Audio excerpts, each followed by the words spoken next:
when confusion's in your mind, but the truth of my line is coming. But if you stay with your culture and your rules, then the pudding's in the proof, I promise. We gotta take a step back from the futuristic world.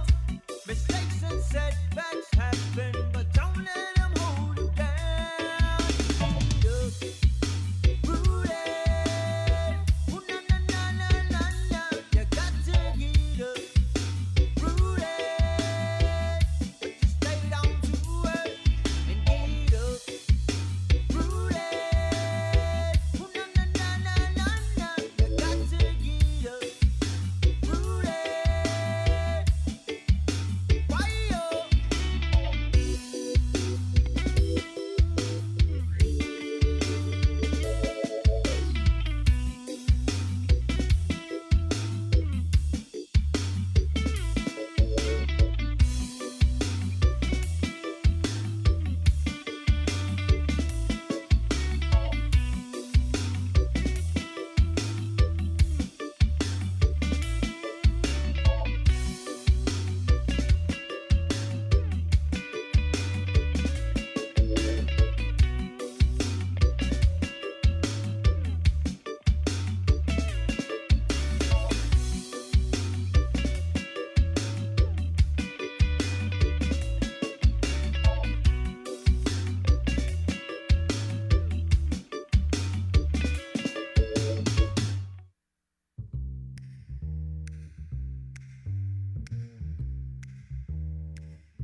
Never know how much I love you. Never know how much I care. When you put your arms around me, I get a fever that's so hard to bear. You give me fever when you kiss me, a fever when you hold me tight, a fever in the morning, a fever all through the night.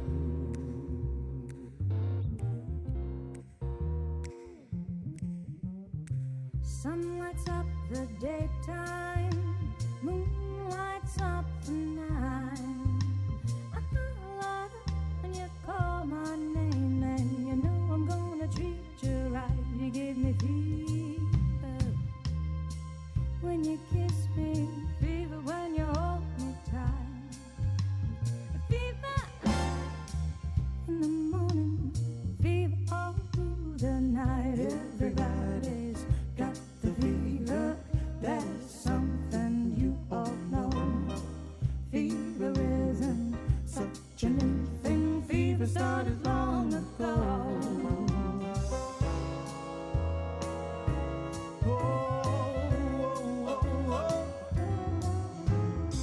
Romeo loved Juliet. Juliet, she felt the same. But when he put his arms around her, he said, Julie, baby, you're my flame, now give it fever. When we kiss, a fever with thy flaming you. Fever, I'm a fire, a fever, yeah, I burn forsooth.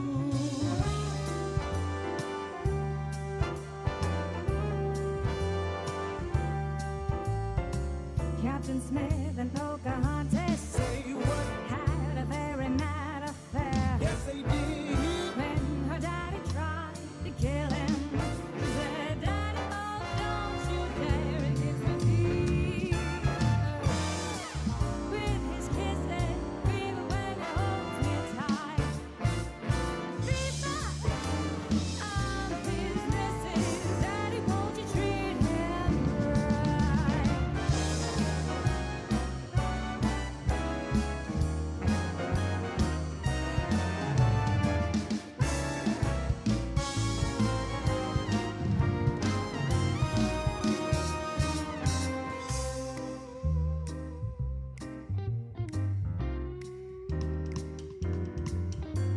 Now you've listened to my story, and here's the point that I have made. Chicks are born to give you fever, be it Fahrenheit or centigrade. they give you fever when you kiss them. A fever if you live and learn. A fever till you sizzle. What a lovely way to burn. What a lovely way to burn. What a lovely way to burn. What a lovely way to burn.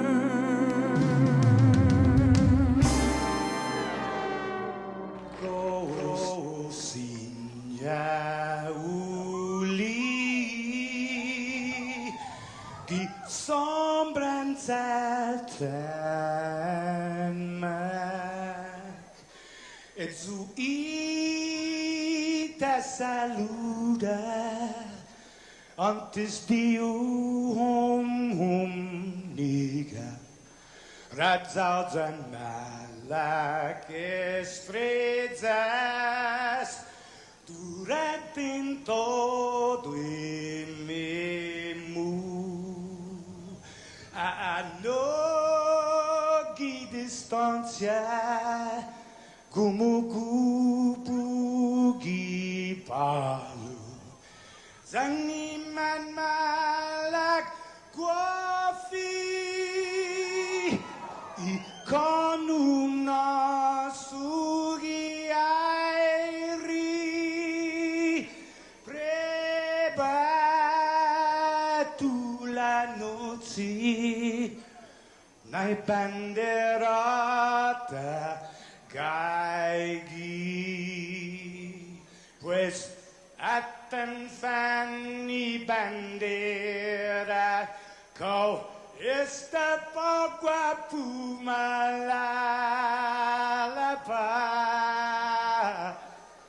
gilo tanu man libri, sentami ti man ko badi. Fanogi tamoru purita nota, kantai matu nanyagi todu ilugat. Para y honra, para y gloria, abiba is la sin para. Para y honra, para y gloria, abiba is la sin para. Todo y tiempo y paz para hita, dan gini langit na bendition. Conchay peligro na fan sofuham, Zeus protegis languahon. Conchay peligro na fan sofuham, Zeus protegis languahon.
Good morning, Guam.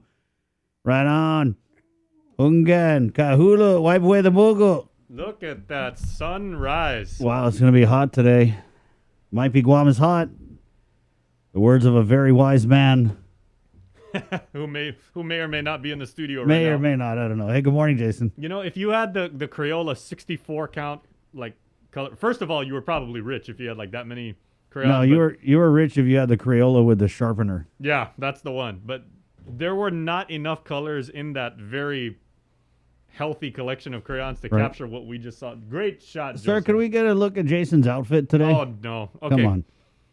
Denim rules the day, bro. Yeah, I'm Is it- either auditioning for a 90s hip hop music video or 2000s country music. Is it like Denim Wednesday or something? I didn't get the memo. You didn't? Oh, I thought I sent it to you. I guess I misspelled, malfunction at KUM.com. What I did get, though, is the wear shorts memo.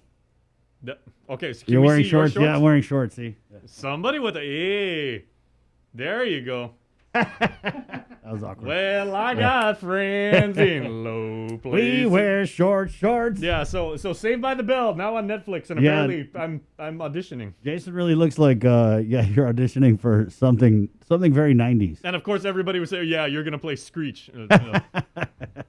Also, rest in peace, Dustin. He passed away. Yeah, I know. It was a few years ago, right? Yeah. It's a 6/23, Wednesday, October 13th, year of the COVID You're 2021. really going for that shot, aren't you, Joe, sir?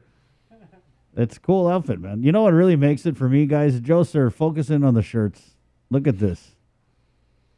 Have you ever gotten up in the morning and gotten ready for work, not really paying attention I at feel all like- to what you're wearing? And I then, feel like this is like a perfect Guam outfit because if it rains, you're covered because you got the long sleeve. When it gets hot, you just take off a layer. Go ahead. Yeah, keep it up. J Cam, the Jason Cam. Do the walk, bro. Do the walk. Can we get a little blue Magnum?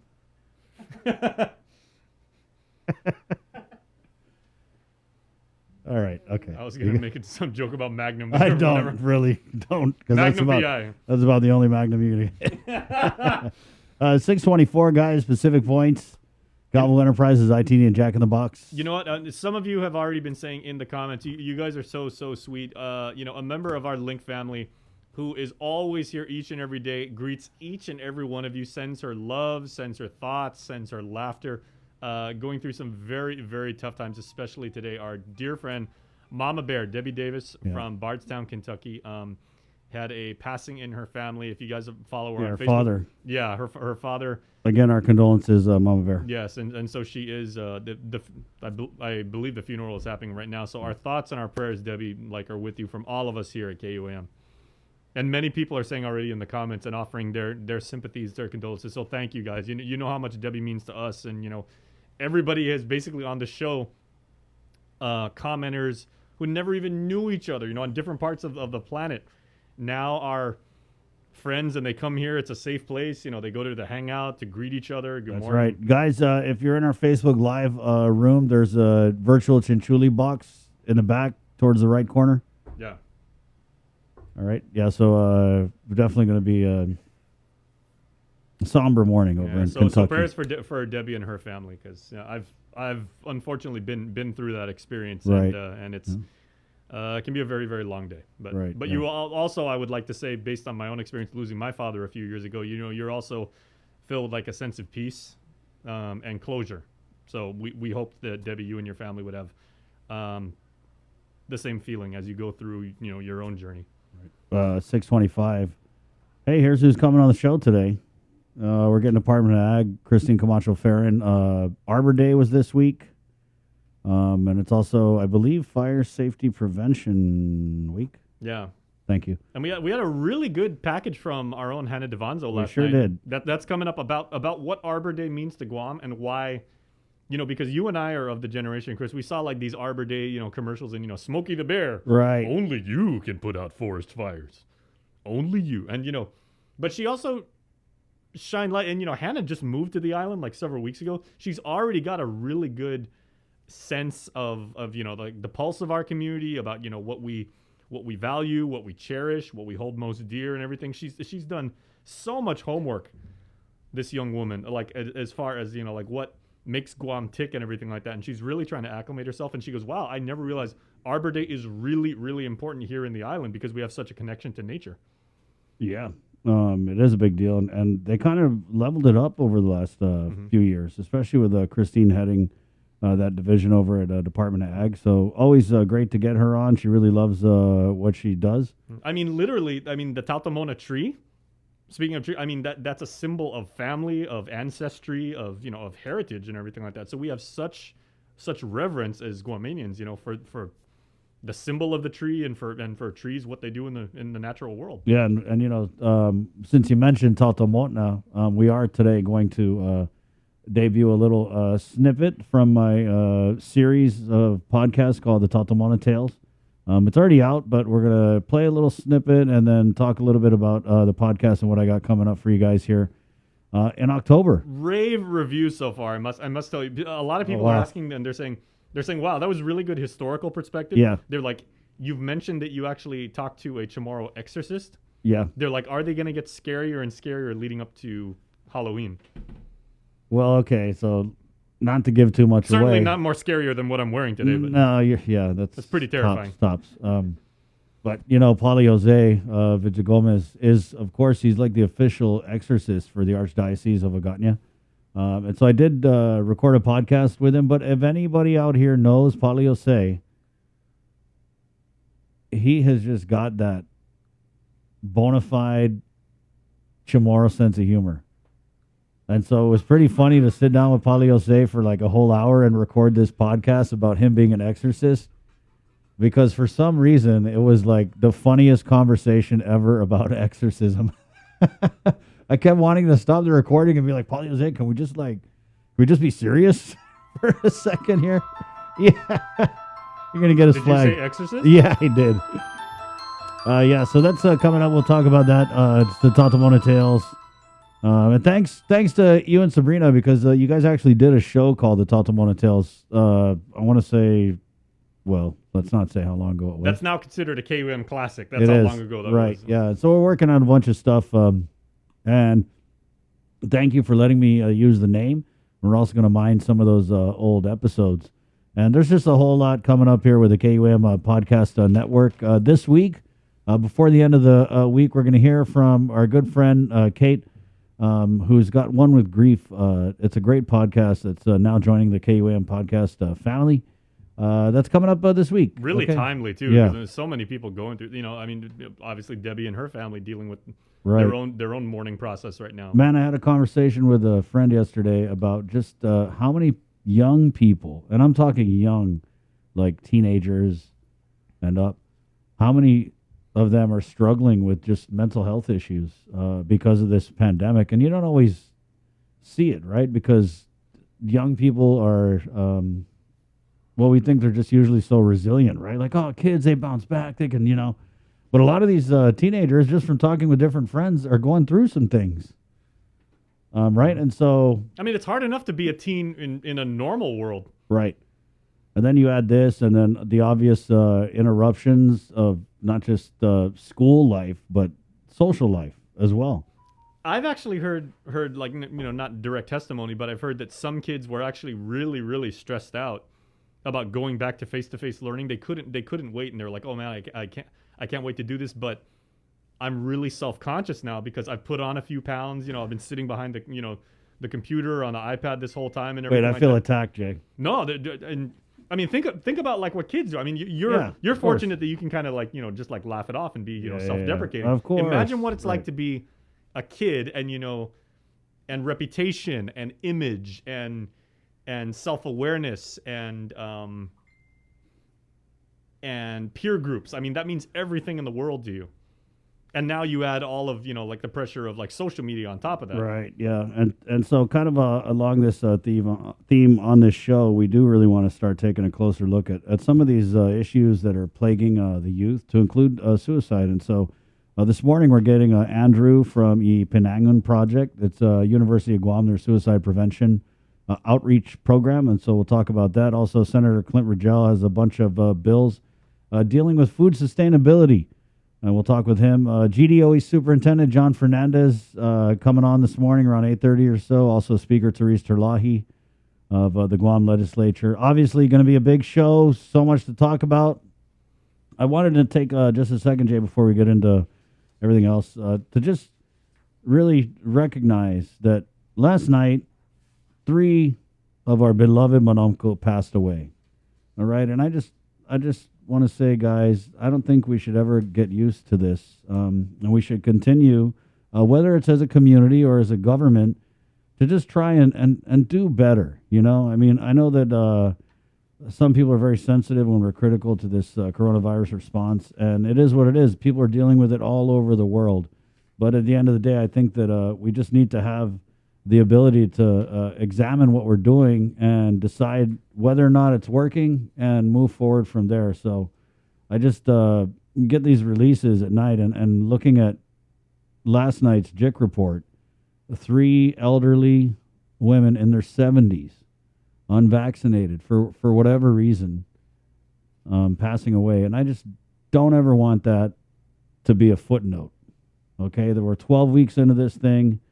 And I'm not saying let it dominate your life, but let's remember there are actually things we can do as a community and as a government to try and save lives. And that's all. That's all we're going to say. Of course, we'll talk about the... Amen. Yeah. So don't let it dominate your life, but at the same time, don't become anesthetized and completely insensitive to it. Because these are our Mononko. If you look at who's dying, it's a lot of elderly. And our culture is built around and centered around our elderly. And their wisdom and their love and how I remember when I was growing up in Agana Heights, anybody in the village that passed away, everybody would the word would spread. This is pre Facebook, pre Twitter. Calls would be made. People would go from like house to house. Oh, did you hear about Tunpepi? Auntie Orpha, something like that. And then everybody would be at the church that night. I mean, there was no different time. Yeah, there was no protocol, nothing like that. Everyone would immediately serve. Someone would run down to Winchell. Someone would start making corn soup and everything like that. And it was just, the community coming together and grieving. And that was what, one person very infrequently. Yeah. And you know what else is happening now is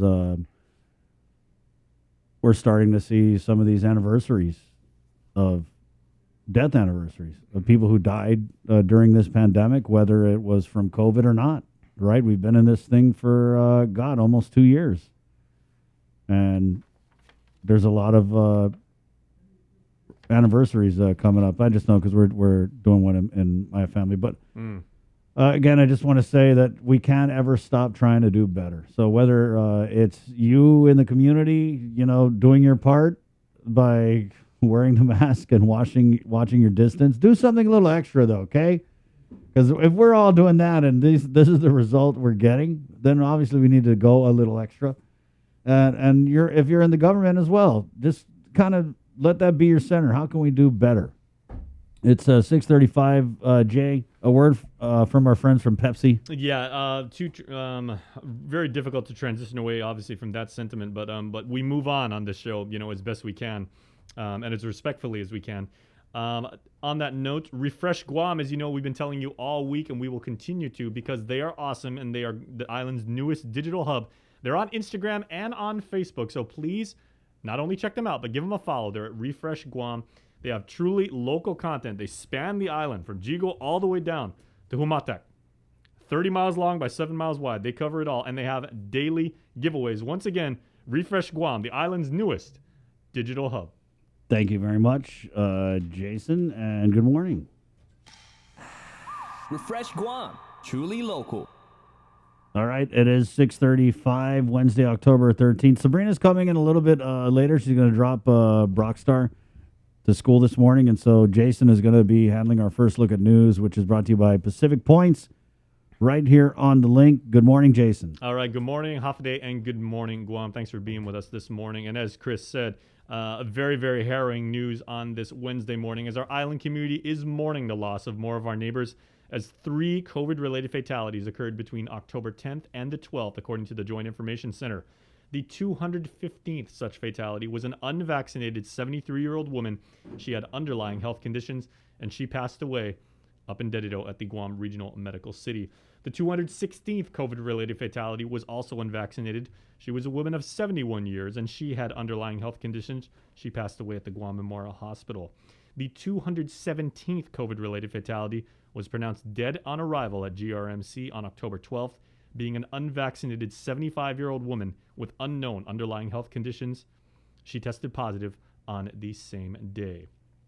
JIC's report last night also indicated that 56 island residents with COVID are now hospitalized, with 10 in the ICU and 8 on ventilators. Of those 56 hospitalizations, 32 are unvaccinated. The status of 2 is unavailable, and 22 did receive the vaccine. As far as testing goes, 185 new COVID cases out of 1,444 tests performed have been confirmed. 74 of those cases were identified through contact tracing. The CAR score, the COVID area risk score, has increased slightly from yesterday's 24.3 to today's 24.7. As far as vaccination coverage, over 121,000 of your fellow Guamanians and that eligible population is now fully vaccinated, about 89% of our island community having been vaccinated. As far as GDOE, that agency did confirm a single new COVID-19 case, being a student attending Machinano Elementary School up in Dededo. Tested individuals remain in quarantine until they're cleared by public health to return to campus. Cleaning and disinfecting of areas on campus are taking place to ensure campuses are ready for return of face-to-face instruction today.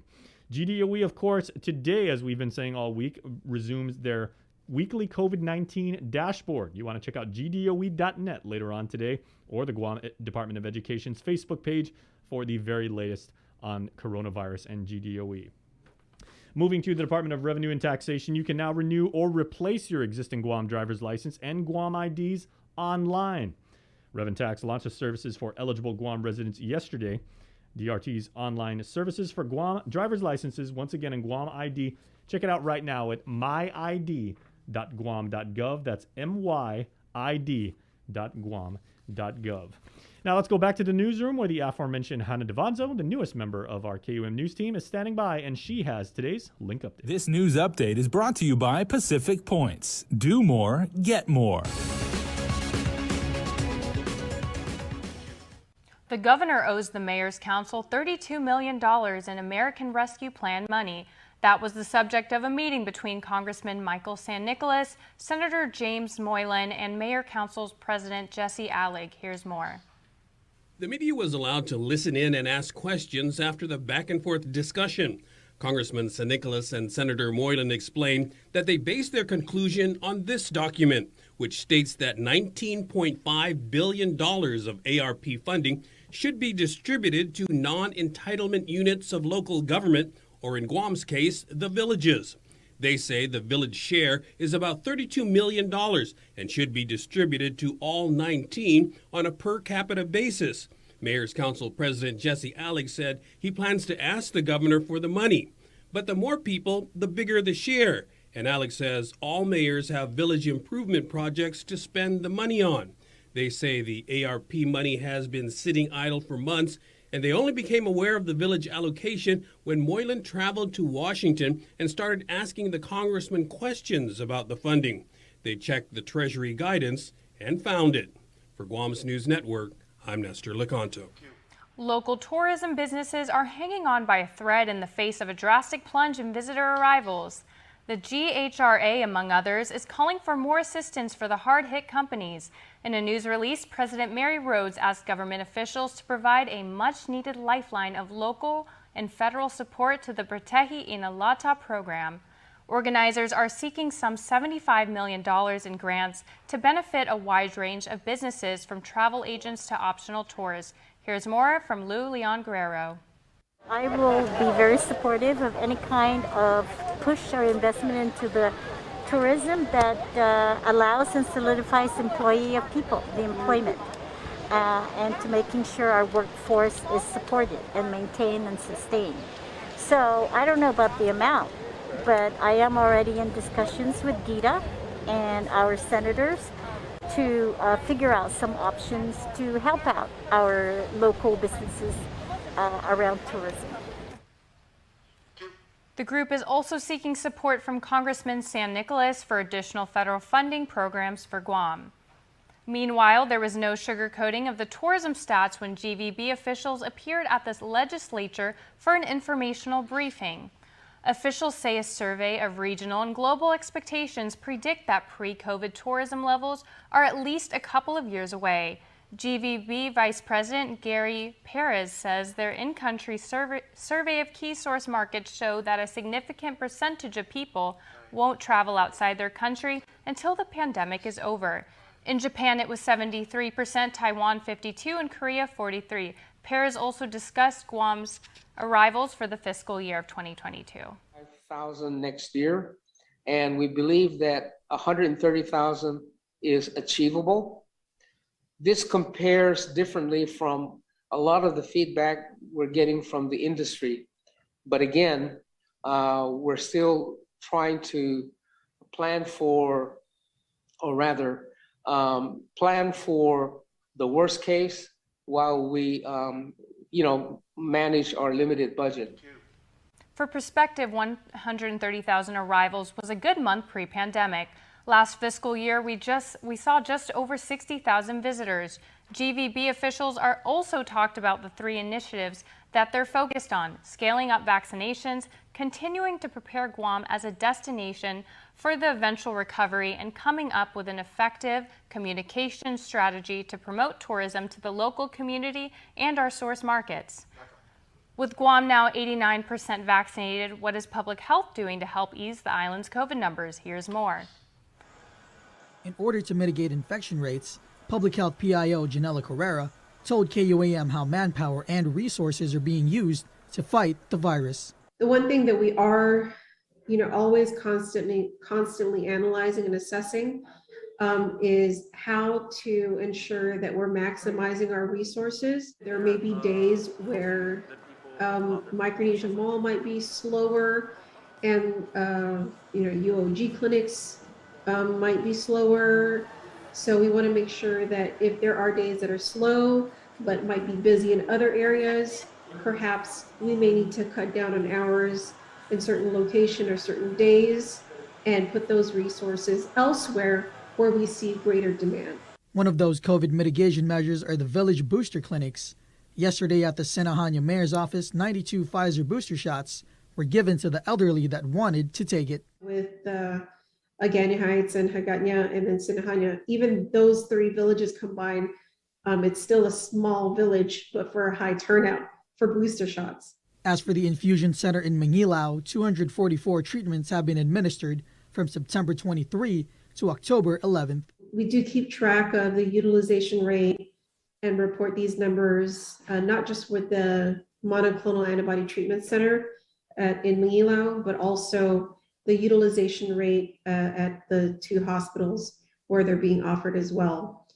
And so what we do is we report that at a central database so that we can continue to request for more courses, more doses, and offer them to our citizens. Carrera confirmed that vaccinations at both the Micronesia Mall and UOG Fieldhouse are still seeing a steady stream of residents getting the shot.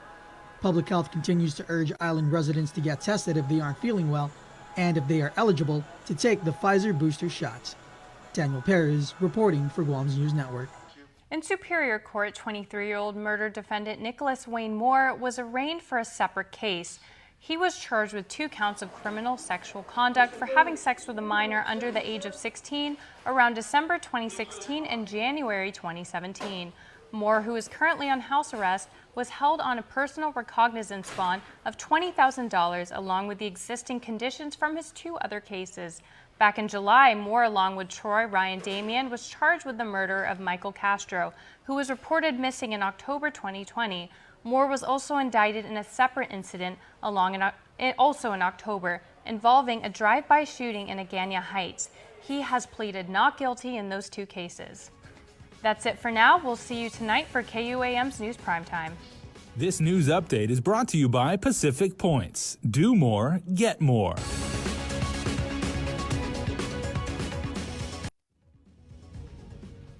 All right, everybody, we have our friend Christine Farron coming up in a few moments on the show. We're going to talk about all things Department of Agriculture because that is one of the most awesome organizations in our local government.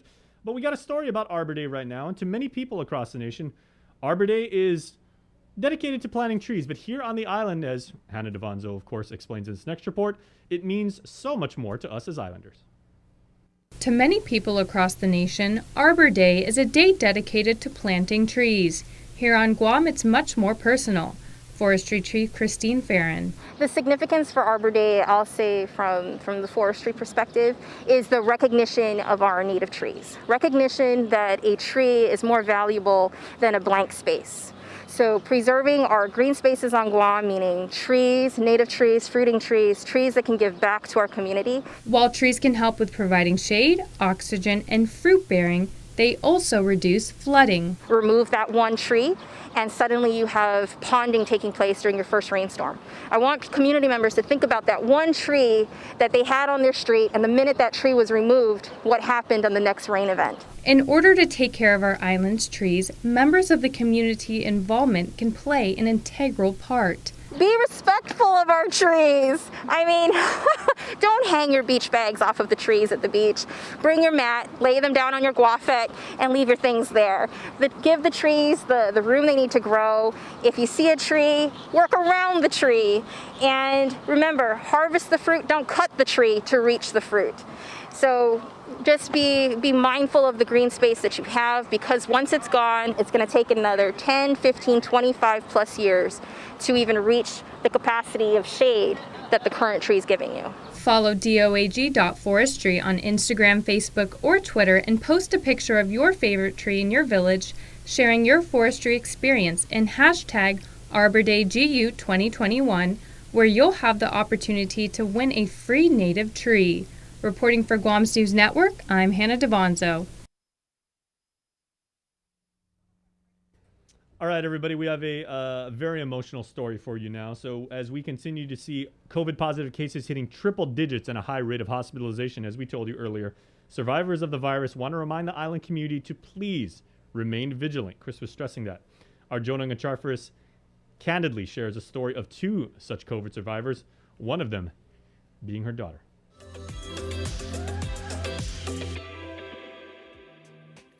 Welcome back to Health, Home, and Lifestyle. I'm Sabrina Salas Matanani. In our next report, we bring you a COVID-19 recovery story.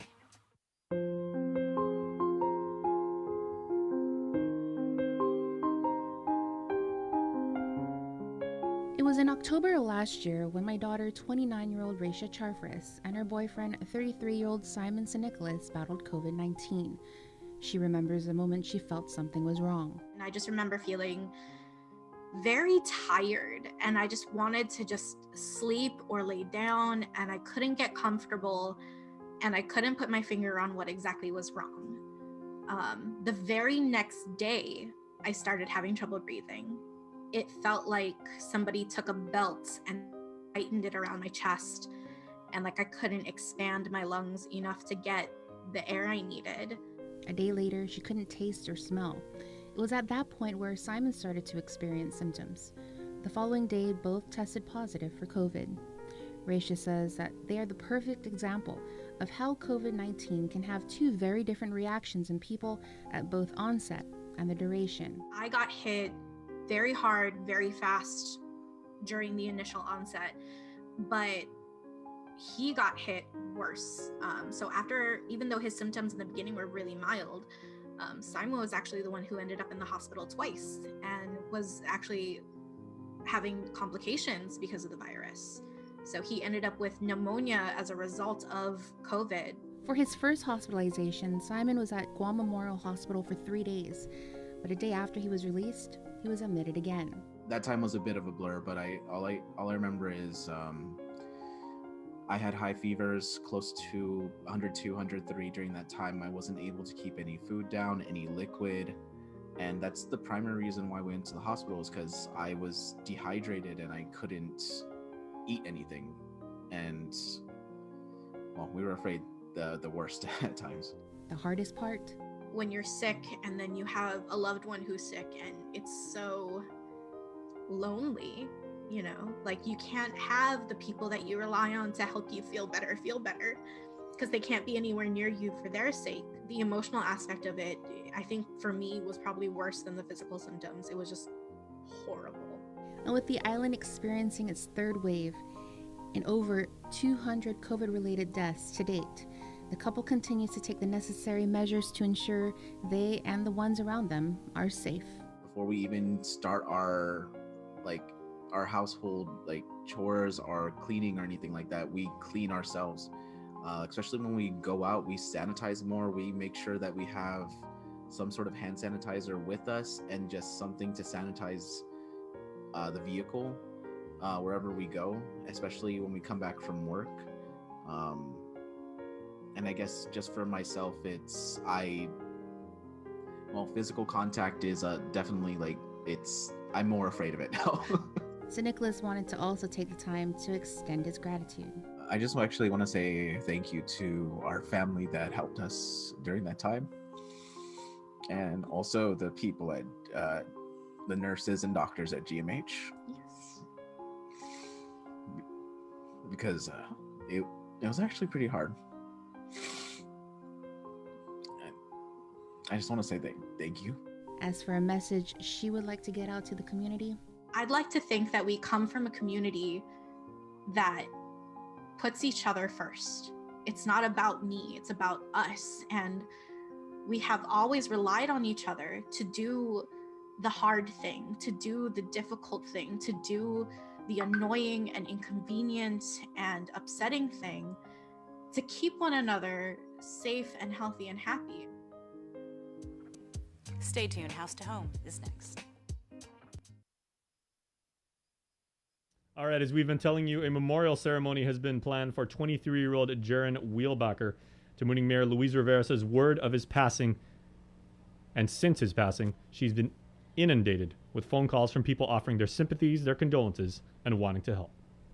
Tamuning Mayor Luis Rivera says since word of Jaron Wheelbacker's passing, she's been inundated with phone calls. I just want, everyone to know, this is a very sad and tragic situation, and so many people have reached out, have called in because the name they found out, they heard about it, so they're asking questions on where they can go to meet the family. A lot of the classmates and team players, have reached out to us, on trying to get a hold of the parents to offer their condolences. Mayor Rivera has known Jaron since he was a child. Jaron played in our Little League team, baseball, and he was also playing basketball in our gym, with different teams. And so, we watched him grow up throughout the years along with his siblings and then his parents. They're a wonderful family. I met with mom and dad yesterday and was talking to them about putting together a memorial or somewhere that they can have, a meeting place for all the people that have loved him and are, wanting to come together. The mayor says they're still working on a date and a venue, but once everything is finalized, she will let the community know. As we reported, arrested was 31-year-old Fiatagaluia Aki, 22-year-old John Maliaga, and 36-year-old Joseph Decady. Maliaga was charged with aggravated assault and assault, while Aki was charged with just assault. Decady was booked and released for criminal facilitation. Following a magistrate's hearing on Monday, Maliaga is being held on a $25,000 cash bail, while Aki was released on a $2,000 personal recognizance bond. They're scheduled to appear before presiding Judge Alberto Lamarena on October 21st for a preliminary hearing. Additionally, an autopsy is pending, which could potentially lead to additional charges. Reporting for Guam's News Network, I'm Tyler Matanani.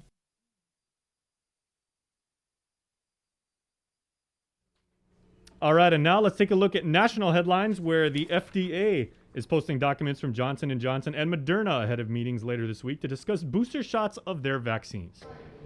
More than 7 million Americans have already received a Pfizer booster shot. And now an FDA advisory panel is getting ready to consider whether to approve boosters for the Moderna and Johnson & Johnson vaccines as well. We would like to make sure that their protection is also boosted so that they won't get infections that are even mild, let alone serious enough to put them in a hospital. Among the questions health experts are expected to address, how much vaccine should be in the Moderna booster? The drug maker says 50 micrograms, half of what was in the original 2 doses, should be enough. There are also questions about when people should get the Johnson & Johnson booster. The company submitted data for options at 2 months or at 6 months after the original single-dose vaccination. And I think the FDA will look at this. Can you mix and match? Can you start with J&J and finish with either Moderna or Pfizer? The mix and match issues are also on the table. The FDA is also considering whether to authorize emergency use for Merck's COVID-19 treatment pill. The drug maker says early trials show molnupiravir cut hospitalizations and deaths by about half. Just imagining as a primary care physician the power of an oral outpatient medication such as molnupiravir, it would be a remarkable game changer. The drug is targeted at unvaccinated people who have already developed symptoms. Laura Podesta, CBS News, New York. For our news in Chamorro, brought to you by First Hawaiian Bank. Here is Uncle Kin Conception. Buenas noches to get some to be kunut sa morgan ni KUAM News. Presenta ni Familian Mizo gi First Hawaiian Bank. Adi siya business tourism sa masan necesita azudo sa podi pinadungin numero man mafatumagi na tourists. Iguam Hotel and Restaurant Associations and Ortusia na business sa mamagagaw mas na sisti por esti. Di news release sa president ni GHRA sa Mary Rhodes, hafaisan official siya gi gobernamento, dan di sinipote ni federal, para managwaha azudo para manalala talu azi programan protehili na lata. Igrupo sa manmanespipia 75 milyon pesos na grant para na beneficio para i-business siya desde travel agents esta optional na tour siya. Irespondon niya ay magahaga Luliang Guerrero sa sangan na sensopoti masya hafa pero tinenik investment gi tourism na industry. Nua na sedi na fit may empleo ni tau siya. Igrupo sa mafafaisan loki sa nipoti gini delegado Michael San Nicolas para mas lapig ni federal para programa siya ginigizagwahan.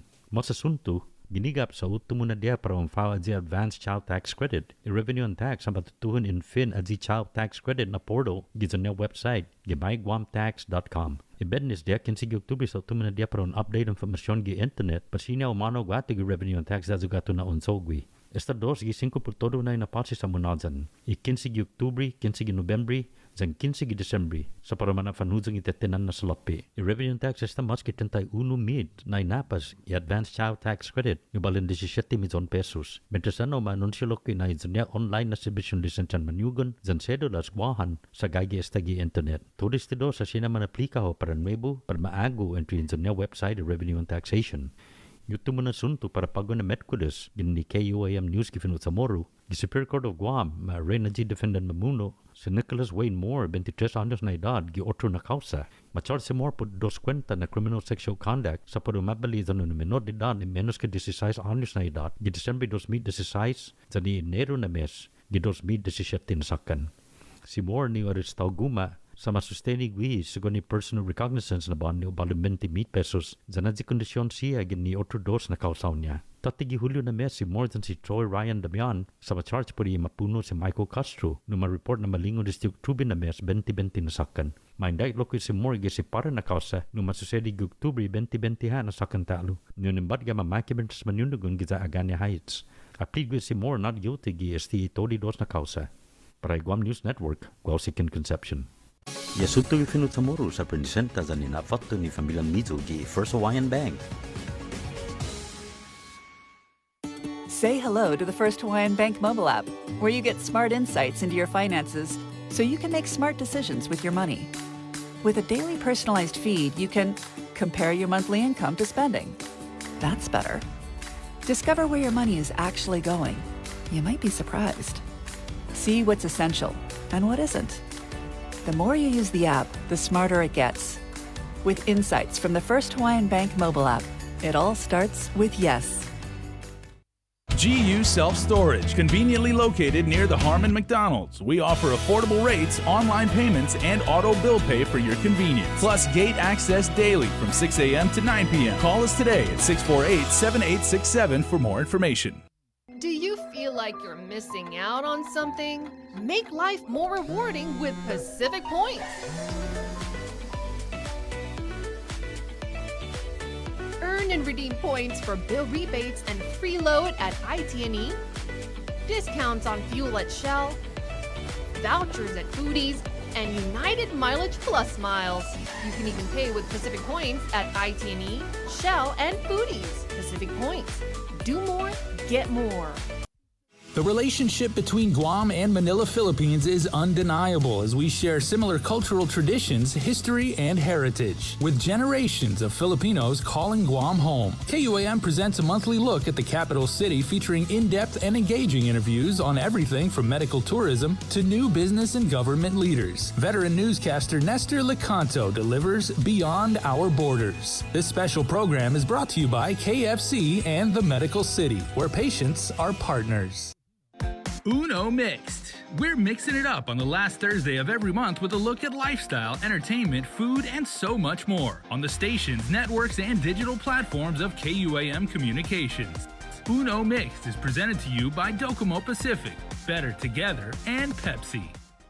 KUAM Communications continues our perpetuation of our Chamorro culture, language, and heritage, with features available to our listening and viewing audience, including streaming of Chamorro music 24 hours per day on Isla Digital Radio on KUAM.com and the KUAM News app. Chamorro News Update, weekdays on The Link and the KUAM News YouTube channel. Conversations about life in our Chamorro language podcast, Cuentos Tapoco, with Kin Conception, seasonal specials, shows, and other features highlighting the beauty of our language, culture, and history. It's a new era of our continued commitment to our Chamorro heritage. Isla, watch, listen, stream. Viva Isla! After a year with so many games and events delayed or unplayed, the world is ready for anything and everything in the world of sports. KUAM Communications is ready with more games, more championships, and more specials that are guaranteed to bring out the fan in you. Don't miss a minute of gameplay from NBC on KUAM TV 8 or from CBS on KUAM TV 11. Every month, we'll bring you the action and excitement. Brought to you locally by Marianas Irrigation and Landscape and Docomo Pacific. Just more great reasons to tune in and turn on, so you'll fall in love with TV again with the best from KUAM Communications. Catch SportsLink on the KUAM News Morning Show, The Link, every Friday for the latest sports news, game schedules, athlete profiles, and more. SportsLink airs every Friday across the multi-platforms of KUAM. Tune in to the broadcast on Breeze 93.9 FM, on KUAM TV 11, live stream through the KUAM News Facebook page, or view highlights on YouTube, KUAM News Facebook, and Instagram page. SportsLink is brought to you by Marianas Irrigation and Landscape.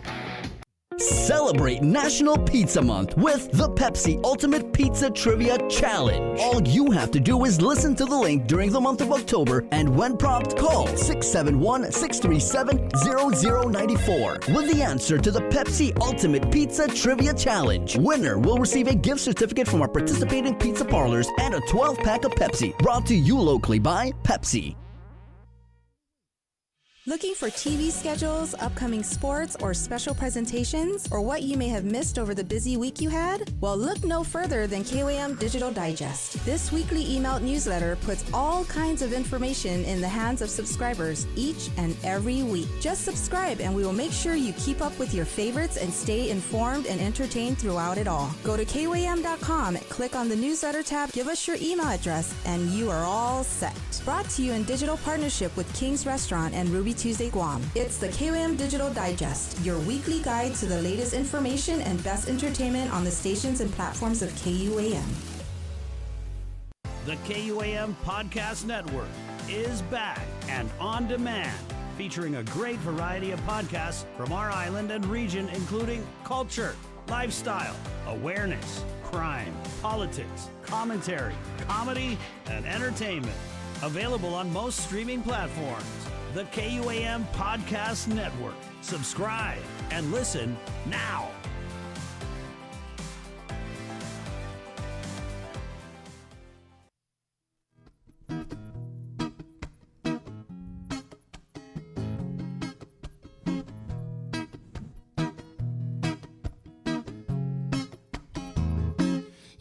make me say,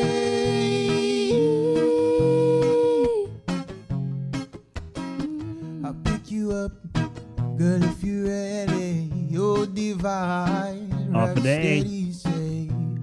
Good morning on you. It's Wednesday. Hump Day. 7:06 Pacific Point, Scavo Enterprises, ITD, and Jack in the Box. Good morning. How's it, guys? You looking to get the jab, like the kids say? There is a vaccination clinic ongoing at the University of Guam Fieldhouse for Pfizer boosters. That's every day except Sunday and Thursdays, 11 to 5. You can register at tinyurl.com/vaxguam.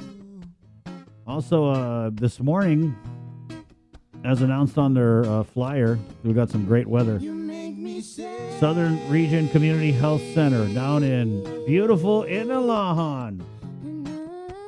The Tuesdays and Wednesdays, 9 to noon. And also Monday through Saturday, Micronesia Mall, second floor, center court, 11 to 6. Okay? And then for testing opportunities, free COVID-19. Hey, it's free, guys. Monday through Saturday at the old Tizen Carnival Grounds. That's going from 8 to noon. Okay? And then on Friday, you can get tested down at Inalahan.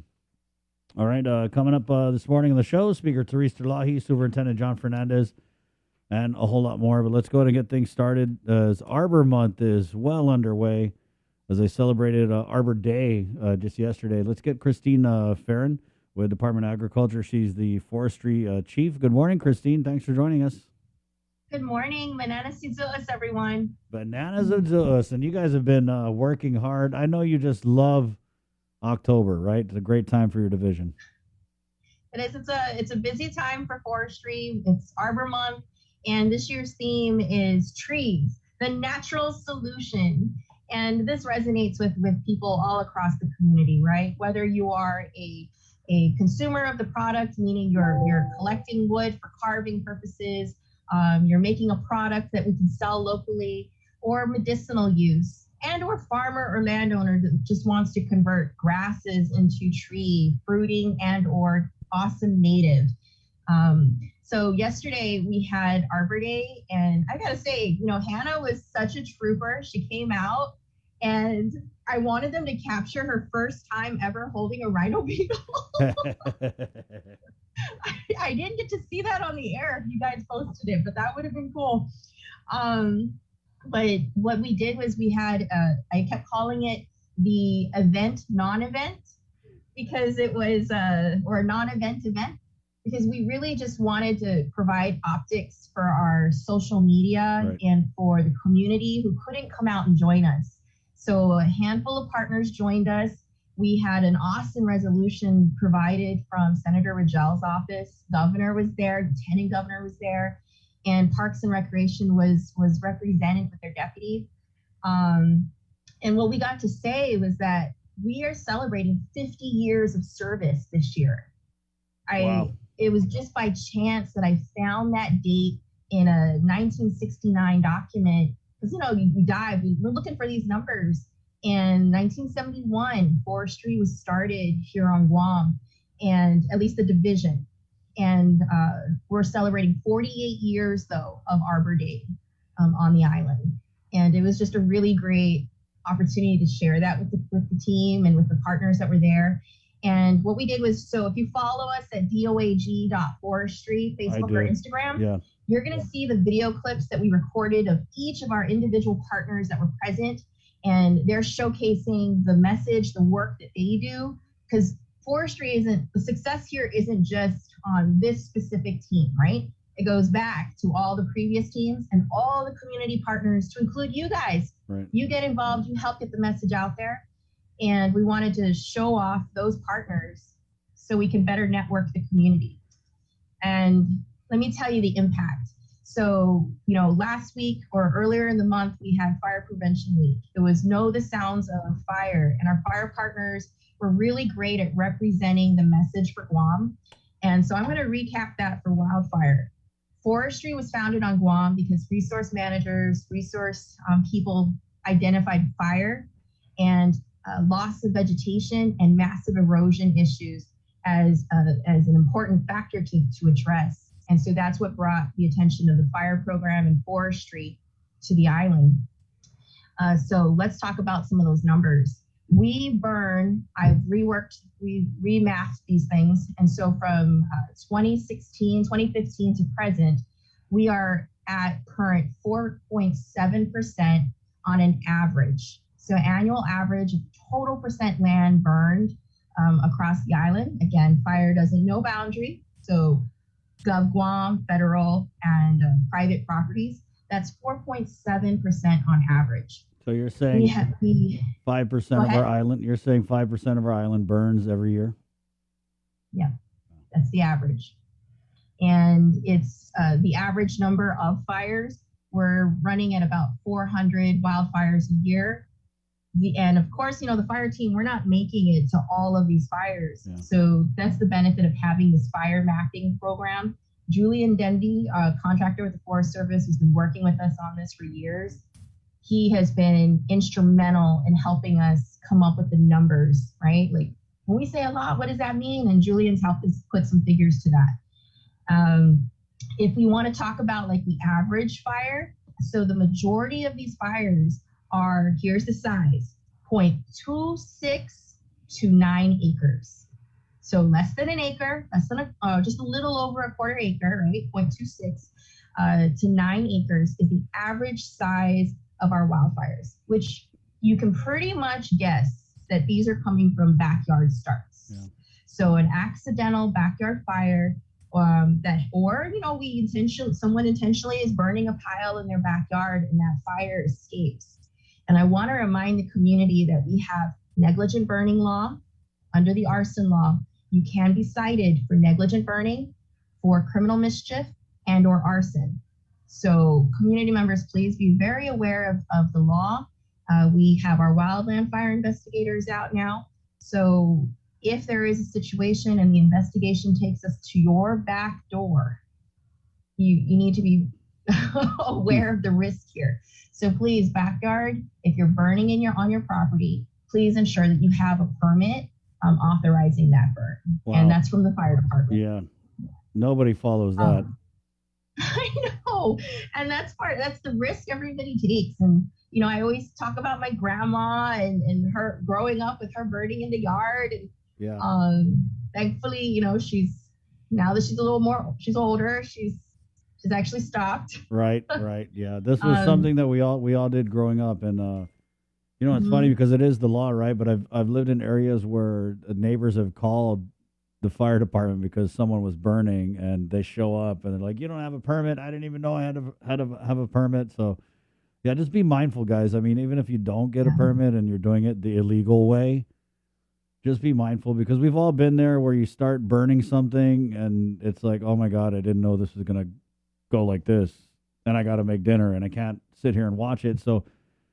In a previous life, I've burned stuff and it's gone like a crazy. So I just sit there with the hose and like, damn, let me just put this out and we'll just go to the dump, because you never know. Please don't ever leave it unattended. Yeah. Put it out and know that honestly, what happens with a permit is that, yes, you get a permit authorizing that possibly. But the minute they get phone calls at the station, that's all it takes to shut down your permit. So the minute you start getting the station or 911 starts getting complaint calls on the smoke, then that is now, it's actually written on the permit that it's required that you shut it down. Christine, we had a comment here from Chamarita Regis, planting the roots of life. So I wanted to ask, since we're talking about planting trees, what types of trees should we be planting? Oh, wow. I'm always going to push for native trees. We need our native trees. They have function. They provide a function in our system with erosion control, water retention. So I'll always promote native. And you can reach out to our office. We have native trees ready to start giving away. So follow the Instagram, social media, and we have many opportunities to earn yourself a free tree or more than one, possibly. Wow. But fruiting trees, if you've got the space, food security became a very huge highlight, right, during COVID. We've always known and we've always promoted sustainability, be independent with our food, right? Be mindful of what we're growing. But COVID really emphasized that we can wait for the shipments that may or may not come, or we can start growing it here.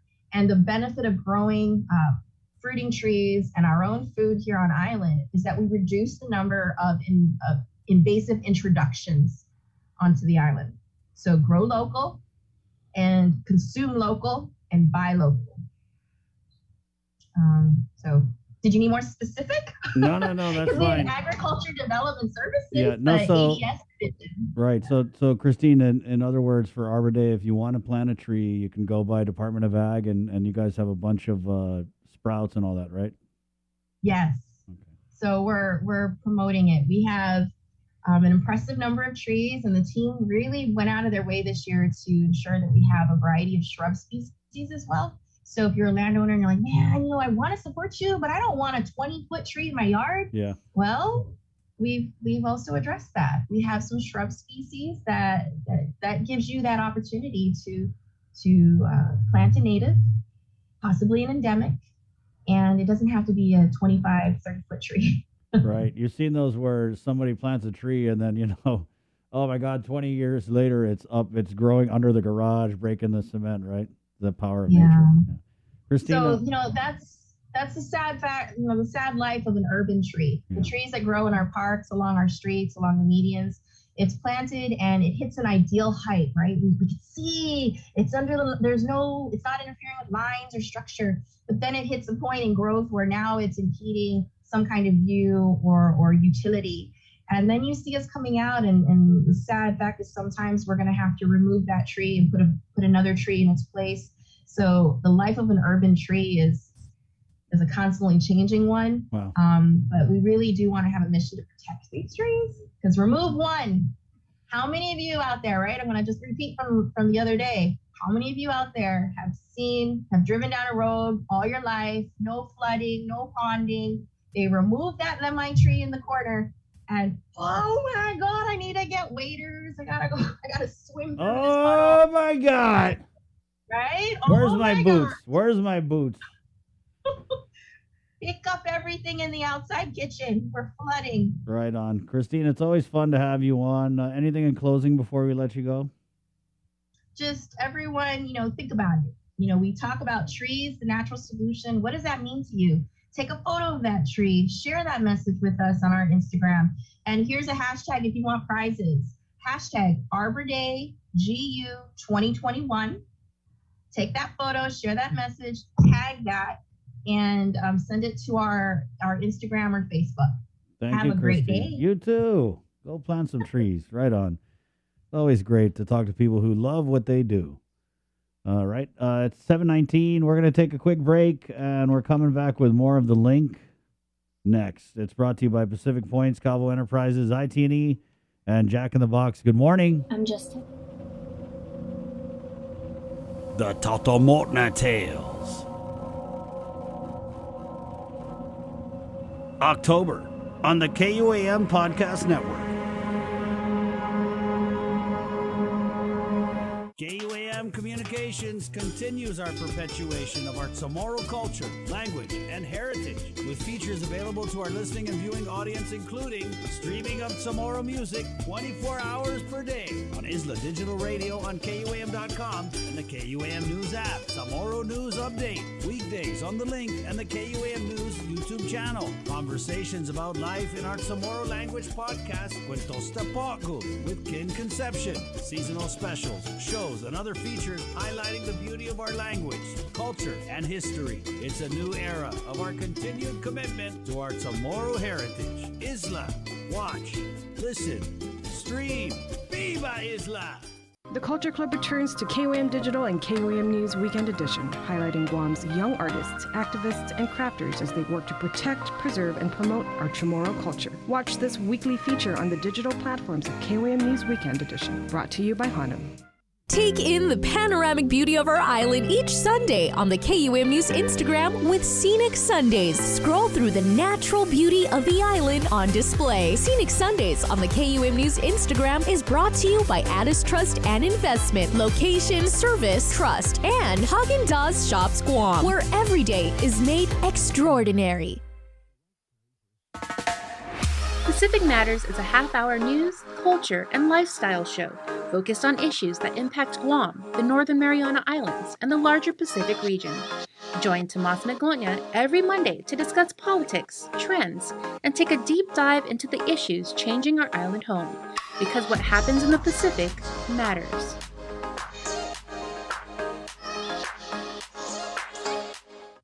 Say hello to the First Hawaiian Bank mobile app. Got a question about your finances?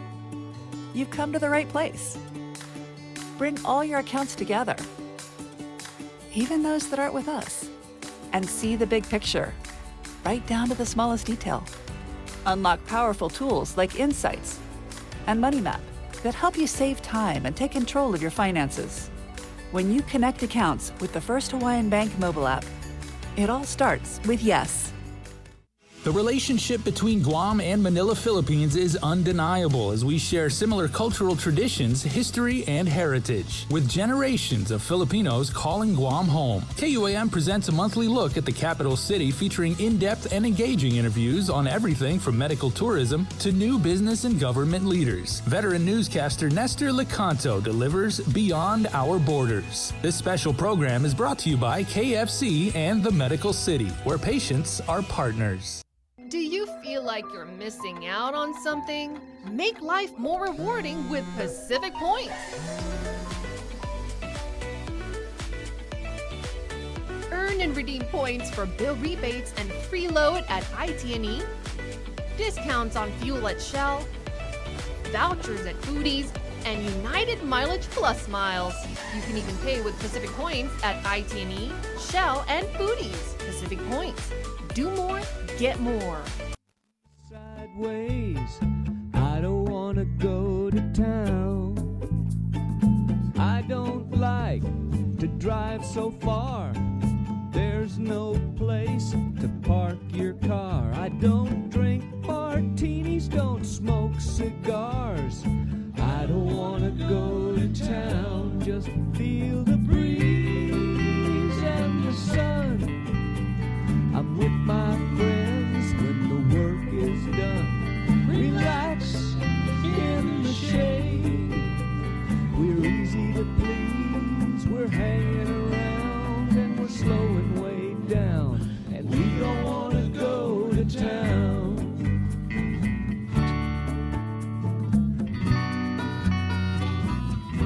Hey, good morning and happy birthday to my good buddy Mike Siegel, the singer of this song right here.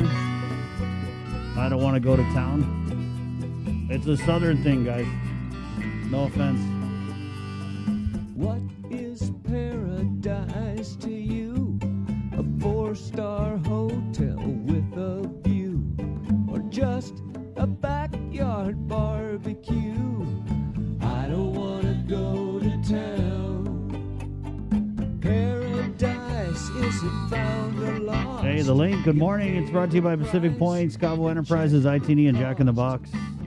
From the Joint Information Center last night, 185 positive tests reported out of 1,444 total tests taken. So that positivity rate still up above 10%. Scary stuff. And also scary, we're talking with some of the news team last night.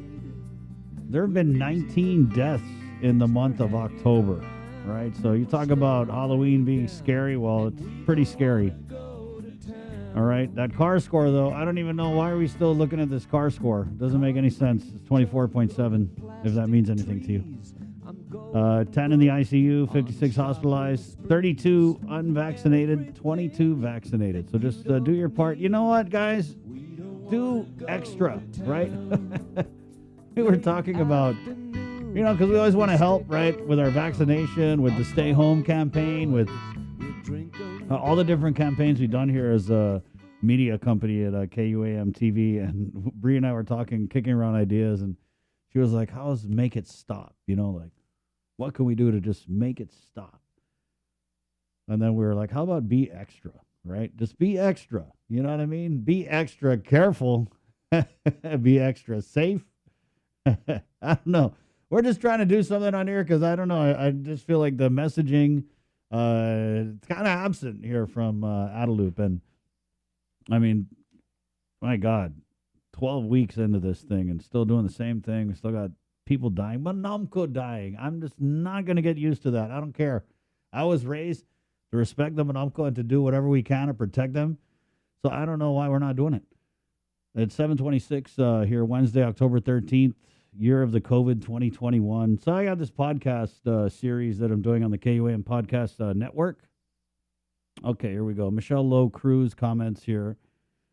Chris Weyer, Department of Education cases reported. Any more cases being reported? They're actually up on the GDOE dashboard. They got a website, and the GDOE is going to be reporting cases that involve students in the public school system. Okay, and we'll get more with that. Superintendent John Fernandez coming on at 8:30 for his weekly update.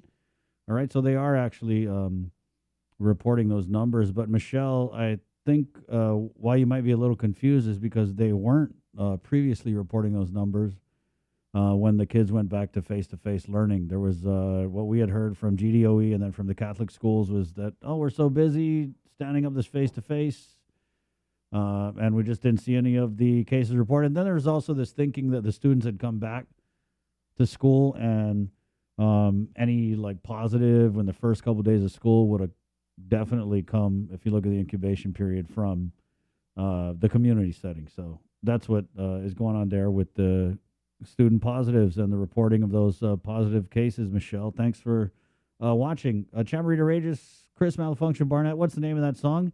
The name of that song is I Don't Want to Go to Town, and it's performed by Mike Siegel of EPAN, okay? 7:28. Good morning, guys. So, yeah, I'm doing this podcast here, Taltamona Tales podcast, and it's a series of podcasts. I would tell you how many there are, but we're still actually thinking, man, I could probably record a couple more just because of this first episode that came out. I'm getting a lot of people reaching out to me. So I want to play this little clip from the first episode of my Taltamona Tales podcast. I'm excited about this, guys, and I want to just tell you what my plan was in doing this because we all know we've heard a million Taltamona stories, right? And you know what's freaky is when you hear these Taltamona stories from people who are like, wow, you believe in Taltamona? Like your white friends, right? They come to live on Guam and they first year, they're like, Taltamona, what? You guys are crazy. You, what? Don't pee on a rock? Huh? Spirits are in the rock.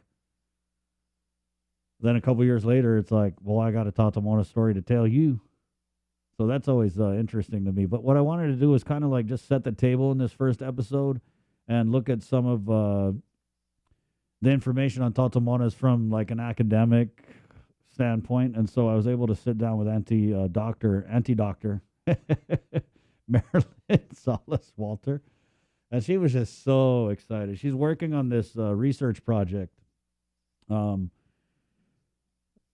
it's basically all about Taltamonas. They went around and she interviewed a bunch of Manamco and got their stories down. And it's a big project that they're not out with it yet. And she's still like finalizing everything. But she's really excited about it. And so that's actually Jason's auntie through the dad, with the late Senator John Salas. And so he hooked me up with her, and we started talking, and I was like, man, I want to do this Taltamona podcast. And she was like, oh, Chris, let me tell you, I've done a lot of research. So brought her in, and she kind of just laid the groundwork. I like to call it like Taltamona 101. And here's a little snippet from my Taltamona Tales podcast with Dr. Marilyn Salas Walter right here on the link. Good morning. Right. Well, the Taltamona comes in all kinds of emotions.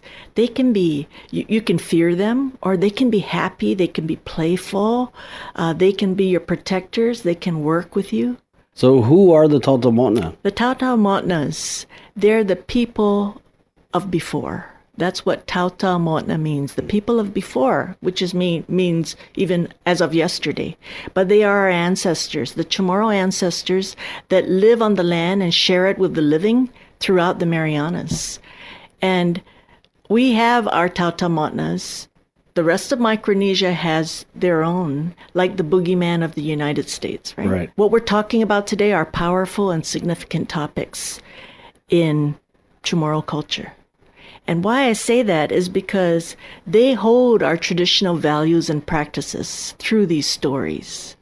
And it allows me to say then that we will continue to move forward, but if we don't have those stories, we may lose a part of culture that, we can't regain. And so I say wow to, in spite of 300 years of Spanish rule, over 100 years of American rule, and all the things that happen, Christianity, westernization, globalization, technological revolution, and now the changing times, the Tautomotna is still with us. Isn't that amazing? Yeah, it is. Yeah. And why do you think that is? Because we hold it dear to us, because we know that through those Tautomotna stories and accounts, they have our values and our practice in there. Right. Yeah. And you know what I think is cool about that, Auntie Marilyn, is that we're actively practicing the oral tradition of passing these stories on. That's right. Right? So when I wanted to do these podcasts about Tautomotna, there's not a lot of written word. There's like Guampedia, then there's the old, I know the public schools, they had the Legends of Guam. Mm-hmm. There's a couple stories there about whistling when you're walking through the cemetery. But as far as I know, there's not a lot. I mean, at least that's readily available for, the average Joe or Josefa Cruz written stuff about the Tautomotna. So what do you do when you want to know about the Tautomotna? You go ask somebody. It's not easy for people to want to share those stories because they're dear to their heart, they're personal stories, and it shouldn't be shared to the wider group. Right. It's to your friends and to your family there. So it's about how knowledge is shared, and knowledge of the Tautomotna, it's guarded, right? But I think, as we continue, and I'm grateful for what you're doing because it creates the opportunity to talk about these.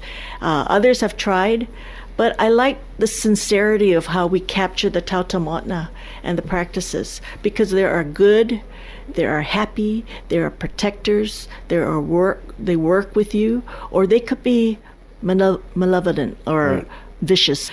So they come in the form of people or animals or objects, plants, and you can feel their presence, smell their presence, or see them. All right, Dr. Marilyn Salas-Walter and yours truly with the Tautomona Tales podcast. That is up everywhere, and I mean everywhere. It's on the Spotify. It's on the Apple Podcast Network. It's on the Facebook. It's on the YouTube. Probably it's on the SoundCloud. Yeah, it's everywhere. Everywhere. You know what else is everywhere? Not the COVID. I wasn't going to say that. That is everywhere. But what else is everywhere is... I feel like you guys are talking at the radio there. The COVID's everywhere, Chris. Yeah, no. It is, but that's not what I'm talking about. What is everywhere is all of our great content on this KUAM Podcast Network. There's some good stuff here, man. From KUAM. You know how we do. We're just trying to do it local. And so you can go on our KUAM Podcast Network. We got Talks with Toss. We got Crimes Without Convictions. By the way, someone told me that just between us, because she's not here, but Sabrina is putting the finishing touches on a new episode of Crimes Without Convictions. Yep. So wait for it. It's coming. We're going to be killing it in October. And then I've got all the episodes of my Tautomona Tales podcast. We got the Hoffaday podcast with Glenn and Josh. We're welcoming Kate, One with Grief, and her podcast. It's a great show, guys. And we're going to have her on to talk about that. Of course, we got That's It, That's All with Sean Gumatautau. We've also done some great podcasts with Fanatsu. So, yeah, we're definitely racking up the content here. And it's available on all the platforms. You can do Spotify. There's another one, man, that Jason says with the podcast that he's going to be in, and he'll tell you guys. But just no shortage of great content, and you can pop it on whether you're on a drive somewhere. Not in the morning, though. Keep listening to the link in the morning. Maybe your lunchtime, you're going to go somewhere. jam one of these podcasts, man. At 7:35, we're going to take a quick break, and we're coming back with Speaker Therese Terlahi right here on The Link, which is proudly brought to you by, and I mean proudly, they're proud, Pacific Points, IT&E, Jack in the Box, Calvo Enterprises. It's 7:36. The Link continues next. Good morning on The KUAM Podcast Network is back and on demand, featuring a great variety of podcasts from our island and region, including culture, lifestyle, awareness, crime, politics, commentary, comedy, and entertainment. Available on most streaming platforms. The KUAM Podcast Network. Subscribe and listen now.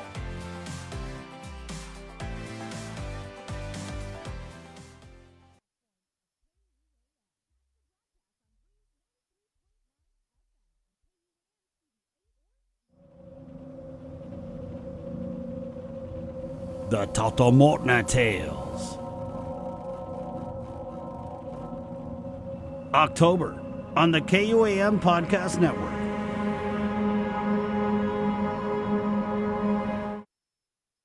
We know you're tired of hearing about COVID-19. Some of you are probably wondering whether this is ever going to end. However long it takes, we all have to do our part, including our children, to hold the line. You can protect yourself and your family by getting vaccinated. And if you're already vaccinated, don't let your guard down, because you can still give and get COVID-19. And if you're not vaccinated, remember that if you catch the virus, you could suffer more severe complications. At the end of the day, it's the choices we make to protect ourselves, our families, and our community that will control the spread. We know it sounds repetitive at this point, but again, wash your hands, watch your distance, and wear your mask. Together, we have to hold the line. Breast cancer is the second leading cause of cancer death in women. The chances that a woman will die of breast cancer is about 1 in 38. Although there is no sure way to prevent breast cancer, there are certain things that you can do, such as eat healthier and exercise. For more information about breast cancer, go to the American Cancer Society's website at cancer.org. Also, on October 22nd, we invite you to think pink by wearing the color pink on that day in solidarity of our breast cancer survivors and warriors. This pink message is brought to you in partnership with Ordot Dental Clinic, joining the fight against cancer in honor of brave warriors, survivors, and their families. Island Cancer Center and American Cancer Society. See what's on TV tonight with schedules, network news and notes, local promotions and giveaways on KUAM Communications social media pages. Like and follow us on Facebook or Instagram now for all the latest and never miss out.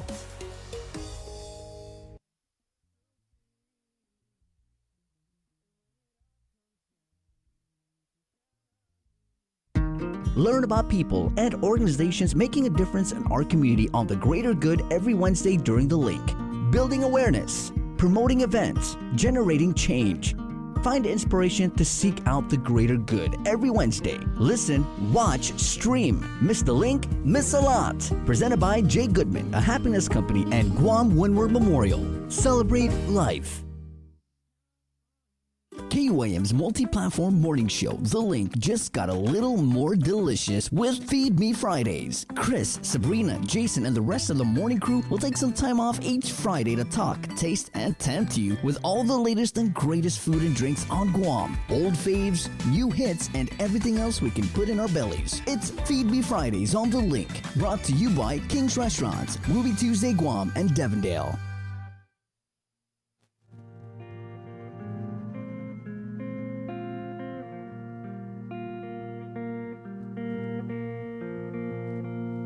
Long ago we sailed the open seas, guided by the light of the heavenlies.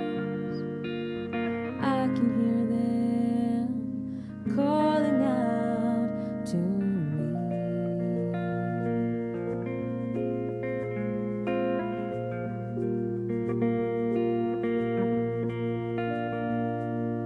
Lord, I know my heart's a heavy stone, weathered by the beating of the shore. All right, 7:40.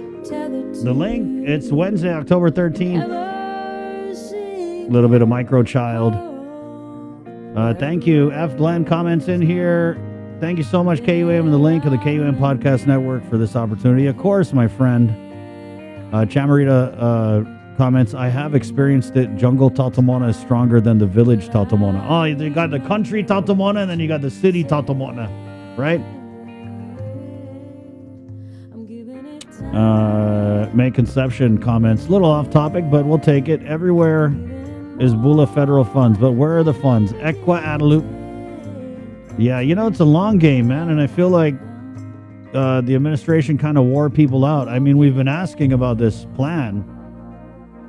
I was talking with someone about this yesterday. We have been asking for this American Rescue Plan, spending plan, since May, June, July, August, September. Yeah, it's been several months. And when I was chatting about it, it's like when we got the money deposited in May, there was just a flurry of activity, right? The senators went down and presented their plan to the governor.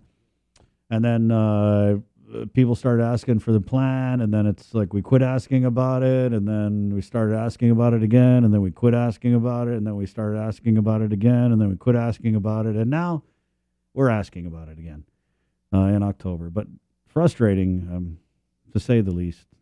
Speaker Therese Terlahi, good morning. Thanks for joining us. Good morning, Chris. Good to see you. Right on. I'm not sure where to start here, but I guess we can kind of start with this. So you guys were briefed by the military relative to some of the discoveries they made up there at the firing range, and I know that you had tried to get this meeting televised, right? And the high command denied that request. They did. They said it. They couldn't do it. They cited Section 9 of the Archaeological Resource Protection Act.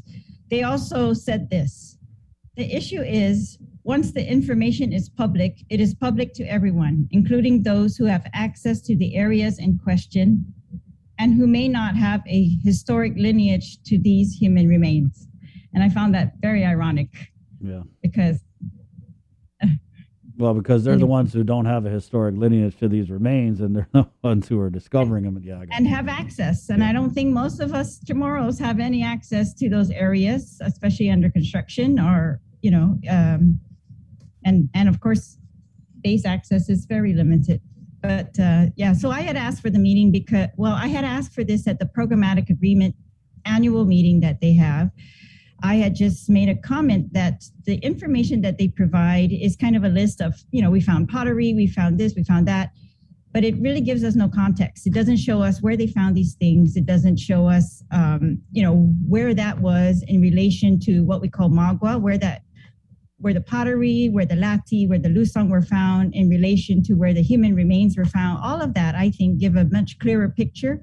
So I had asked them if they could show us maps that, put these all down on a map. And I know that they do that for themselves, but they were not sharing those with us during those meetings. So I had asked for that. And I think that's very important information for the people of Guam to know. This is their heritage. And I think the more that they learn about their heritage, the better they will be able to interpret what these findings are. And, we have I think this also helps with identity. We have children growing up now who are yearning to know more about their identity. I think this is a very important tool in giving them all the knowledge that we can to show them the brilliance and the fortitude of their ancestors. It's going to help them fight, suicide, fight drug use, and to really, we've seen this over the years, that identity is a big tool in fighting those things. So I want to give them everything that we can. I think this is their heritage, and we owe it to them to give it to them. And I don't want to wait years for the final archaeological reports to come out and tell us what they found there. I think we should be told all along. And I think it should be for us to also interpret, what that means, when they find burials at Magua, or what does it mean when they found burials at Saban and Fadang? And what does it mean when those were all, when all of the other remnants are cleared away, when all of the other earthen ovens, the lati, everything's cleared? What does that mean for us Chamorros? I want people to think about that now while it's happening, not 20 years from now to have regrets about that having happened. 20 years from now, we might have technology that tells us so much more about these things that they have removed. And so I would like for the people of Guam to see this in its correct context, that these villages that we're talking about that are being cleared are sitting on top of cliff lines where known coastal villages also exist. And all of that worked together for the longevity of the Chamorro people, right? They were able to survive here because of the way that they lived. Madam Speaker, what about the One Guam approach? You know, I remember back, and it wasn't in this administration, but we had this whole idea about a One Guam approach, where we went to the Congress, and it kind of seems like we could make such a bigger statement, because it's frustrating. I feel like we've been talking about this same issue, and we have been for, a couple of years now. But I mean, how much more of an impact do you think we could make if we truly had everybody just kind of on the same page, from, the governor down to the congressman? Because I'm pretty sure it would have more of an impact if more people from our government were kind of making these asks. Absolutely. I truly believe the governor holds a lot of weight in this type of discussion, and that she says that's too much, you need to stop. They will do that because, this is, we need to lead. And I don't know, I feel like sometimes we've seen that, some of us are saying that that's too much. You need to leave those in place. You shouldn't be unearthing those things, or, we should be allowed to pay our respects, different types of things like that. And then there's other people that say otherwise. And a divided Guam approach has proven to be completely ineffective. That is a huge problem. You're right. And the more we can be united, the better. And I think that's why I'm trying my best to bring this information to the public, because if I can't get the leaders to move, I hope I can get the public, right? To at least know what's going on, the full truth about what's going on. And so, they can influence their leaders. And I've seen that work as well. So we've seen it.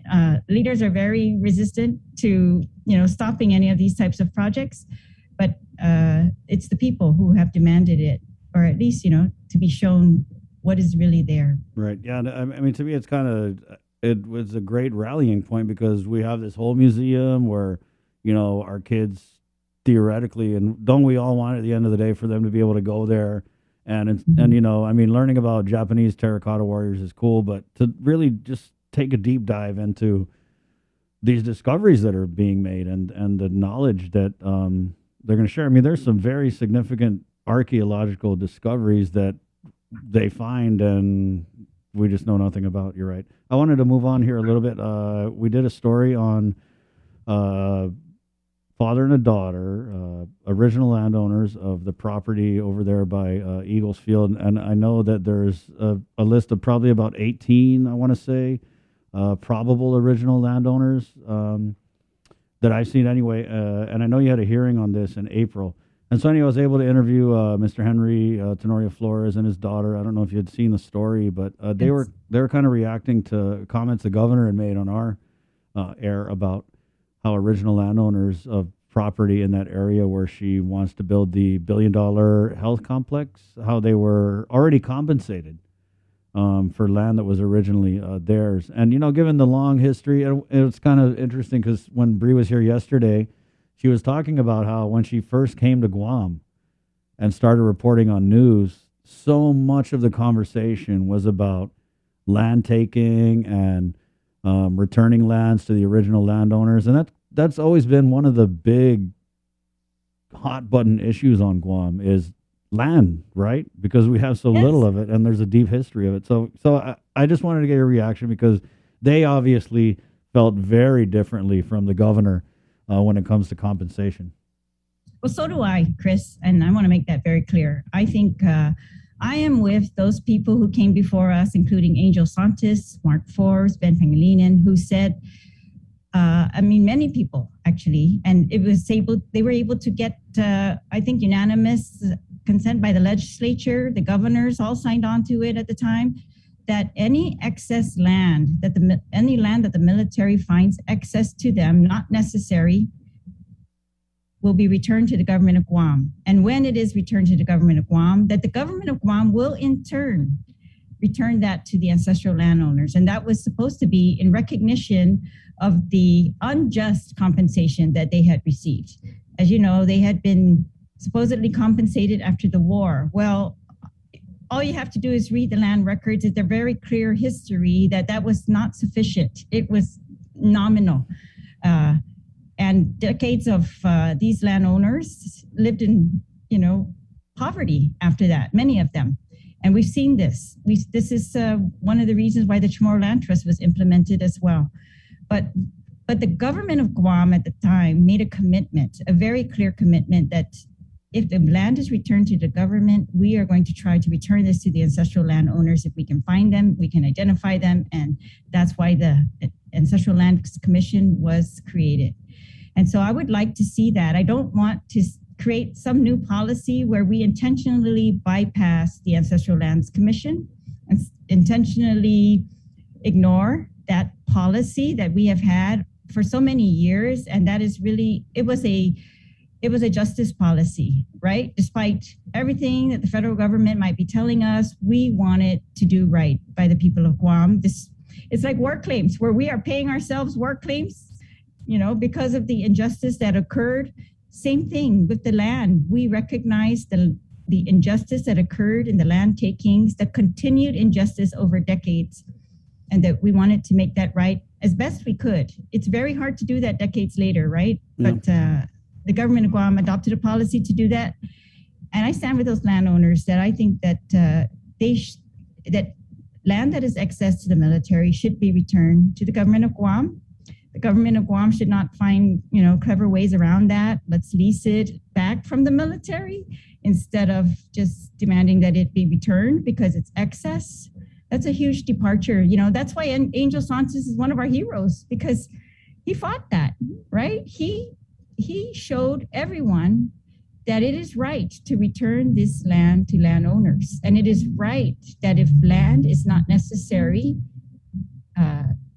to be used by the military and it's sitting there vacant, that it can be returned. That's what I'm saying. It's just such common sense, and I just don't understand how the governor could just throw a comment like that out there, given that she should know full well the history of the land takings on island and how sensitive the issue is. But Speaker, and you're talking about, you're kind of implying that they're enlisting clever ways to get around this. And so we did reach out to John Birch from the Guam Ancestral Lands Commission, and he provided just this little tidbit information to us. Should the property be returned, public law 21 GCA Chapter 80 mandates that the Guam Ancestral Lands Commission return the property to the original landowners. Should the property be kept by the government of Guam for continued public benefit, then the original landowners or heirs will become members of the land bank. But you're right. This is interesting because the government of Guam is not necessarily getting the land back. They're getting what the governor has described as a license to use the land long term. But anybody who's not an idiot knows that the military is not going to take this land back after 50 years if we got $1 billion health complex sitting on top of it, right? So for all intents and purposes, Gov Guam is getting the land back. Yes, but they're not getting it back in a way that they can, be held accountable under this law. That's why I think it's creative. And it's unfortunate for the landowners because nobody stands up for these landowners. That's why I had this hearing in April. And so I'm very glad you did the story as a follow-up. That's excellent that we can hear from them directly. Because what I was trying to do was put some motivation with the Ancestral Lands Commission to notify them, even in advance of any land return, that this is what's being talked about. I don't think many of them are aware that it's their land that they're talking about. And No. I got to beg to differ just a little bit because I went into this interview just through research. I was able to find this Mr. Flores and his daughter, and Speaker, they were very aware, and they. Well, that's good because when we had the hearing in April, the ones that came in were not aware. So we had asked them. And then I asked Ancestral Lands Commission to send out notices to all of those who own property in that area. Now, we don't know exactly which property, the governor is going to put under a license with the Department of Defense. So I don't know exactly which, but we're kind of guessing. And we should know though. She should have come out and said, like, this is the property, everybody. This is where we're going to build it. There's no transparency with this whole process. But that's what was brought up when we had the hearing on the hospital here, when we had our budget, when we had our session regarding that bill for the financing of the hospital. That's exactly what I brought up. It's like the legislature should know a lot more about what we intend to do as a government in regards to this hospital, including the land issues, before it signs on to financing. And we are desperate for a new hospital. So we are agreeing to financing, but I don't think that for even a moment, we should shirk our responsibilities as to, knowing everything. It's very irresponsible. Legislatures in the past never did that. They never said, oh, you can have financing, do whatever you want. No way. They said, let's see your plan. Let's see, how you're going to get this land. What are the restrictions with the land? What is the covenant the government of Guam is entering into to get this land? What are we going to owe? And so I also sent a follow-up to Department of Land Management. I've been told that there are other lands that have been returned and that the government might have other plans for these properties as opposed to, again, giving them to the Ancestral Lands Commission to return to the landowners. So I wanted to follow up on that as well. So I think there may be other properties that we need to talk about. And I know there are other original landowners who want to kind of sound off on this issue. And so Elsie and Mr. Flores, the father-daughter I interviewed, they had been tracking this new hospital story. And they were telling me, especially Miss Elsie was telling me that when they started talking about it, of course, they're very interested, and they only got more interested when Eagles Field was being mentioned because obviously, the history. And man, we're talking about, and this is so true for so many of our people who were land rich at any one point in their family's history. A lot of them end up with no other option than to live on Chamorro Land Trust land. And it broke my heart to go to this guy's, Mr. Flores' property speaker, because so much of our conversation about the Chamorro Land Trust a lot of it has been kind of like, God, why don't they take care of their property? There's abandoned vehicles, there's illegal dumps. So I'm driving into Atacao and I'm driving past all these Chamorro Land Trust properties with, abandoned vehicles and whatever. So I got to go way into Mr. Flores' house, which is on Chamorro Land Trust property because he doesn't have any more land. And it was the nicest place in the area, well kept. He had huge donate trees, you know what I mean? So he's carved out a life after 91 years, but he's never given up on the hope that someday he might get that land back, or at the very least be fairly compensated for it. Yes, I agree. And we get calls in our office every day since we had that hearing in April, not every day, but regularly from landowners who hear about the story and try to follow up on their particular property. So yeah, we have a list of all the landowners who may be affected, but of course we're talking generations later, right? So some of these have passed and now it's their children or grandchildren who need to follow up with this. And that's where I think we might lose some people, but I don't want to do that. I want to find them. Yeah, I just feel like the whole process should have been more genuine. I mean, if the governor is going to use this land and if she knows the history, she said she did her research, then she should have known that, there are people that you should contact them and tell, and if anything, if you don't want to compensate them fairly, ask them, hey, are you okay with this? Do you support, what we're going to do with this property? At least, don't just ignore them because these people don't have a voice. They just don't have a voice. We're talking about, and you say the children, the heirs. Well, Mr. Flores is not an heir. He's a living original landowner, right? And he's only got a little bit of time left. And so I just wanted to be able to, through our news, amplify that voice because it was pretty voiceless outside of your hearing way back in April. Speaker. I'm glad you did, yes. And some of the other senators have also raised this at some of the public hearings we've had, but the issue is we get no answers, no real answers from those who are appearing before us in these hearings. They just say we don't have that information. and it kind of dies there. And so really, yeah, it's been a like a struggle to continue to talk about it. And I'm hoping Ancestral Lands is going to bring this up at their next meeting, so I'm hoping that they will make a very strong effort to contact these landowners and make them aware of what is going on. Thank you, Madam Speaker. Thank you so much for your time this morning. Thank you. Take care. All right, Speaker. I want to thank you guys for continuing to, bring people on, get additional information than what is actually covered in some of the news, and to get the full story. I really appreciate that. I think it's been very helpful throughout the pandemic, especially. I think you guys have really done a lot of encouraging, of the government's policies. Like when the government says stay home, Chris, I can hear your voice yelling, stay home. Sorry. And when the government says wear a mask, it's you guys who have really set out the example, and you've continued to encourage people to do what is necessary to protect themselves. And I want to thank you for all of your efforts in that. I know it's not been easy, but you brought on every government agency into this and brought to all of us additional information. And I want to thank you for that. Thank you, Madam Speaker. It is 8:01. We're KUAM-FM in Agani, Guam on the Breeze side. Let's get ready to jump over to KUAM TV, shall we? Where Sabrina Salas-Mantanani is standing by to deliver our 8 o'clock newscast. Ladies and gentlemen, this is The Link. KUAM TV, here we come.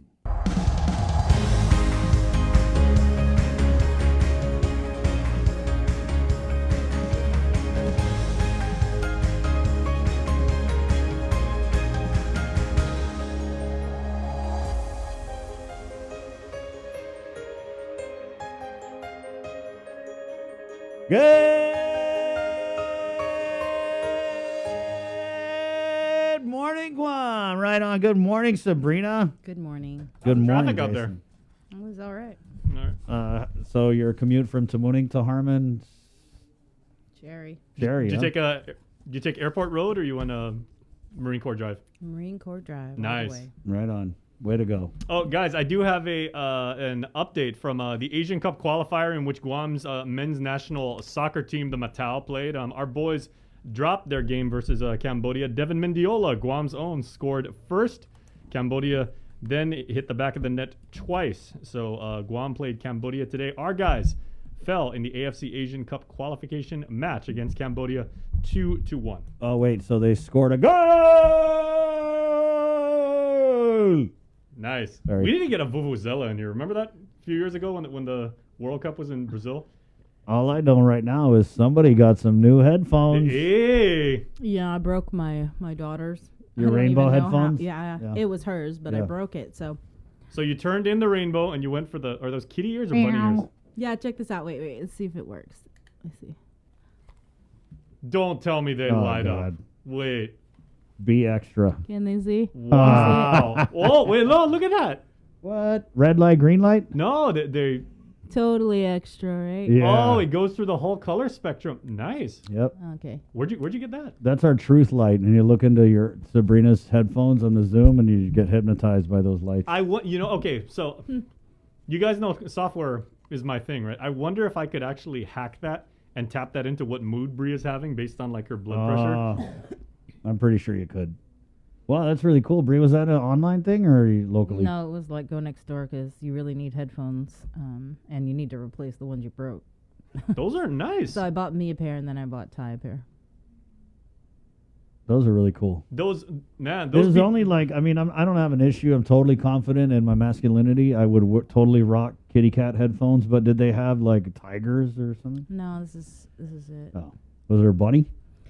This is it. Okay, right on. You need to go for like the hippo. The hippo ones would be nice. Like those Why I little gotta tiny be a guys. hippo, Jay? Because I'm big? No, Wow, because the you little- hear that, Joe, sir? Why I gotta be a hippo? Why can't I be like a sleek, like something sleek, like a Mustang, something sleek? I'm man. not animal species shaming here. We're I'm just saying, you jump right to hippo.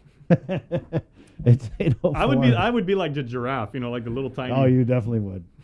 Hey, can we show KUAM TV Jason's outfit again? Not again. Come on, dude.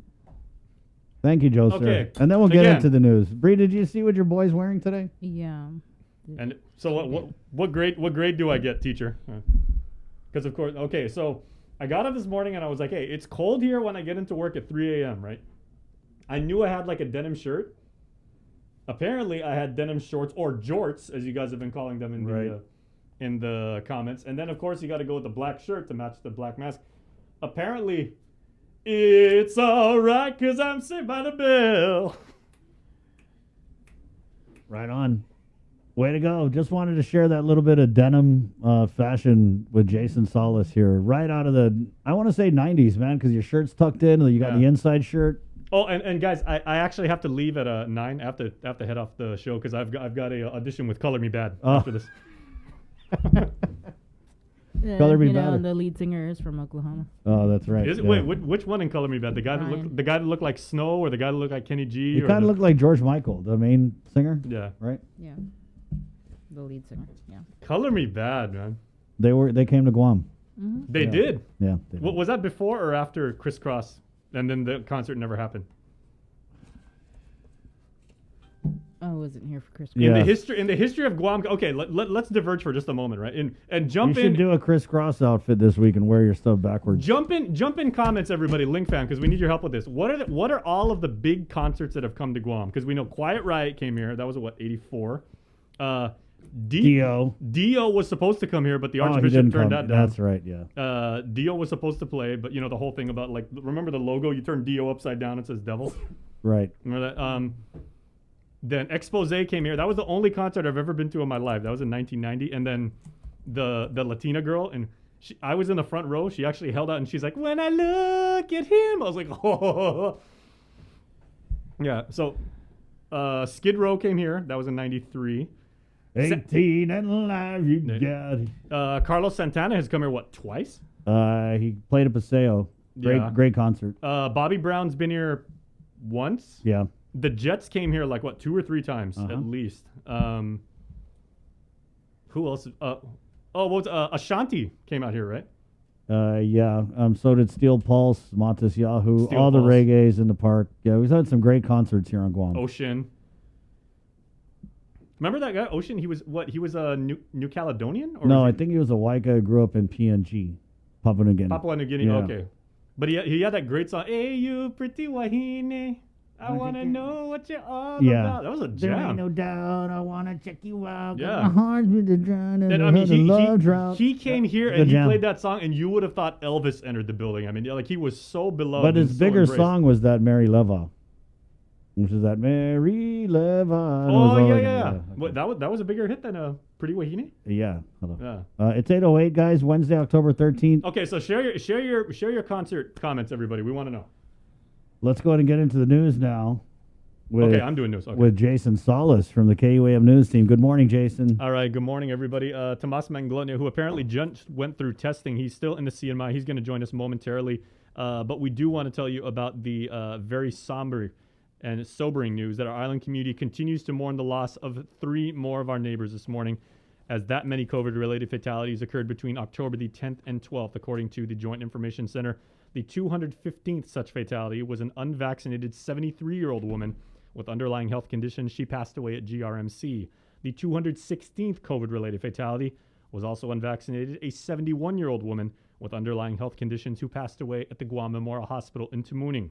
And the 217th COVID-related fatality was pronounced dead on arrival at GRMC on October the 12th, an unvaccinated 75-year-old woman with unknown underlying health conditions. She tested positive the same day, that of course yesterday.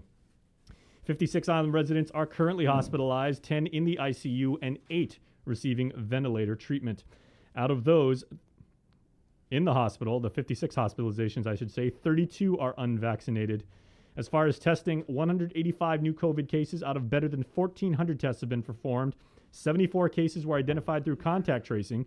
The CAR score has increased slightly, going from yesterday's 24.3 to today's 24.7. As far as vaccinations, Guam's eligible population, 89% of your fellow Guamanians that can receive the vaccine have done so. Meanwhile, GDOE did confirm that a single student tested positive yesterday. That student attends Machinao Elementary School in Dededo. The student will be in quarantine until cleared by public health to return to campus. The area was cleaned and disinfected in proper preparation for return to classes today. Because today is Wednesday, GDOE will publish a weekly COVID-19 online dashboard. You can check out gdoe.net later today or the Guam Department of Education's Facebook page to see the latest on how coronavirus is impacting the largest agency in the government of Guam. Well, you can now renew or replace your existing Guam driver's license and Guam IDs online. Reverend Tax did launch the services for eligible Guam residents. You can find the website at myid.guam.gov. That's myid.guam.gov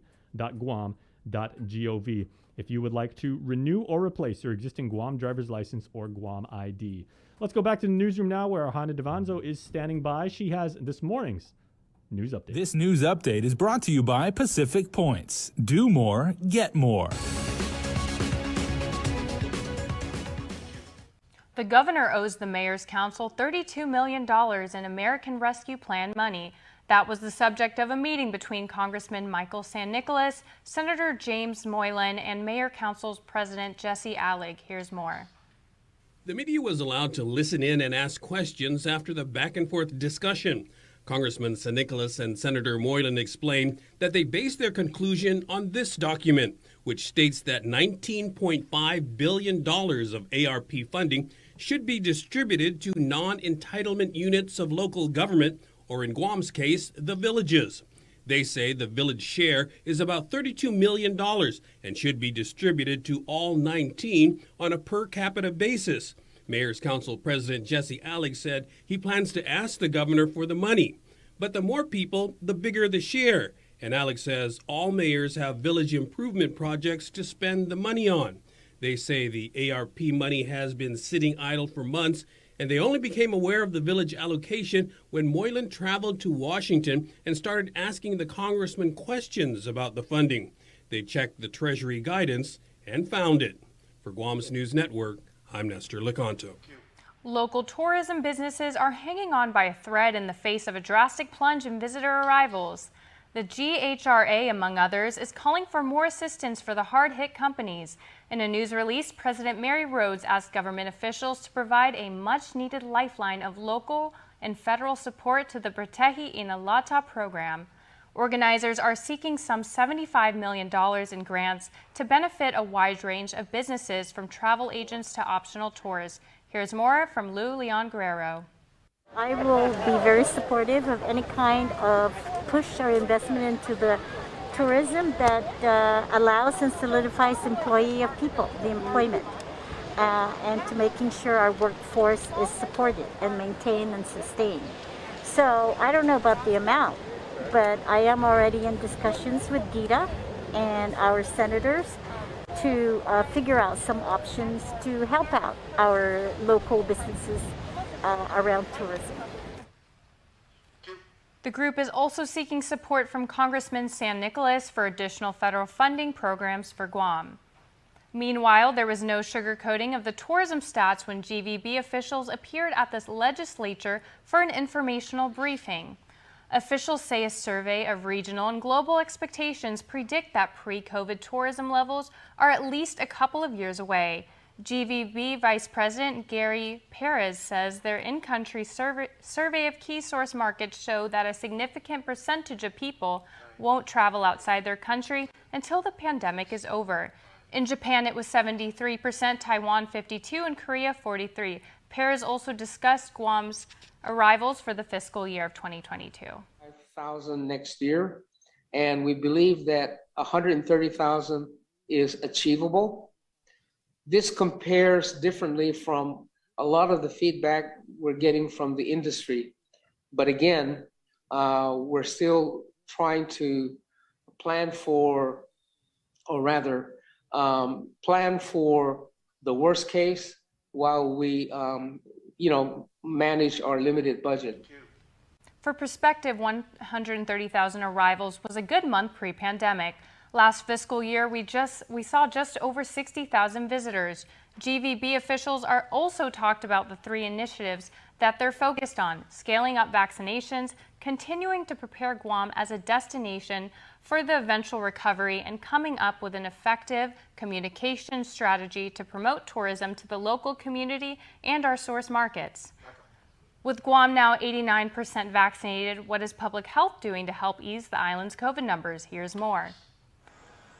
In order to mitigate infection rates, Public Health PIO Janela Carrera told KUAM how manpower and resources are being used to fight the virus. The one thing that we are, always constantly analyzing and assessing is how to ensure that we're maximizing our resources. There may be days where Micronesia Mall might be slower, and UOG clinics might be slower. So we want to make sure that if there are days that are slow but might be busy in other areas, perhaps we may need to cut down on hours in certain location or certain days and put those resources elsewhere where we see greater demand. One of those COVID mitigation measures are the village booster clinics. Yesterday at the Sinahanya Mayor's office, 92 Pfizer booster shots were given to the elderly that wanted to take it. With Agani Heights and Hagåtña and then Sinahanya, even those three villages combined, it's still a small village, but for a high turnout for booster shots. As for the infusion center in Mangilao, 244 treatments have been administered from September 23 to October 11th. We do keep track of the utilization rate and report these numbers, not just with the monoclonal antibody treatment center in Mangilao, but also the utilization rate at the two hospitals where they're being offered as well. And so what we do is we report that as at a central database so that we can continue to request for more courses, more doses, and offer them to our citizens. Carrera confirmed that vaccinations at both the Micronesia Mall and UOG Fieldhouse are still seeing a steady stream of residents getting the shot. Public Health continues to urge island residents to get tested if they aren't feeling well and if they are eligible to take the Pfizer booster shots. Daniel Perez reporting for Guam's News Network. In Superior Court, 23-year-old murder defendant Nicholas Wayne Moore was arraigned for a separate case. He was charged with 2 counts of criminal sexual conduct for having sex with a minor under the age of 16 around December 2016 and January 2017. Moore, who is currently on house arrest, was held on a personal recognizance bond of $20,000 along with the existing conditions from his 2 other cases. Back in July, Moore, along with Troy Ryan Damian, was charged with the murder of Michael Castro, who was reported missing in October 2020. Moore was also indicted in a separate incident also in October involving a drive-by shooting in Agani Heights. He has pleaded not guilty in those 2 cases. That's it for now. We'll see you tonight for KUAM's News Primetime. This news update is brought to you by Pacific Points. Do more, get more.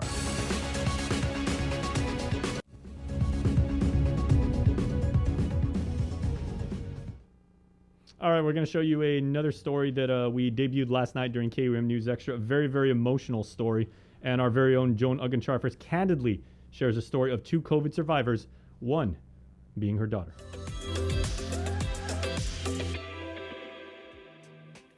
Welcome back to Health, Home, and Lifestyle. I'm Sabrina Salas-Matinani. In our next report, we bring you a COVID-19 recovery story.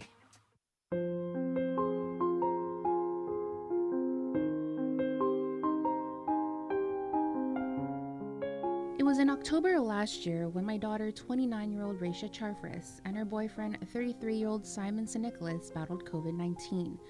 She remembers the moment she felt something was wrong. And I just remember feeling very tired, and I just wanted to just sleep or lay down, and I couldn't get comfortable, and I couldn't put my finger on what exactly was wrong. The very next day, I started having trouble breathing. It felt like somebody took a belt and tightened it around my chest, and like I couldn't expand my lungs enough to get the air I needed. A day later, she couldn't taste or smell. It was at that point where Simon started to experience symptoms. The following day, both tested positive for COVID. Raisha says that they are the perfect example of how COVID-19 can have 2 very different reactions in people at both onset and the duration. I got hit very hard, very fast during the initial onset, but he got hit worse.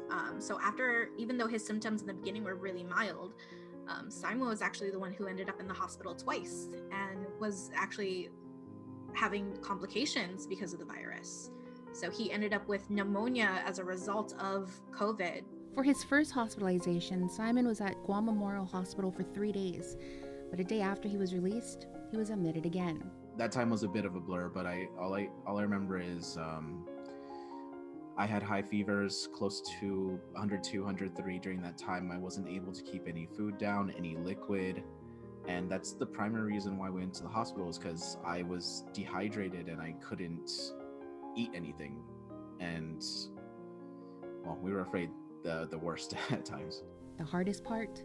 When you're sick and then you have a loved one who's sick, and it's so lonely, you know, like you can't have the people that you rely on to help you feel better because they can't be anywhere near you for their sake. The emotional aspect of it, I think for me, was probably worse than the physical symptoms. It was just horrible.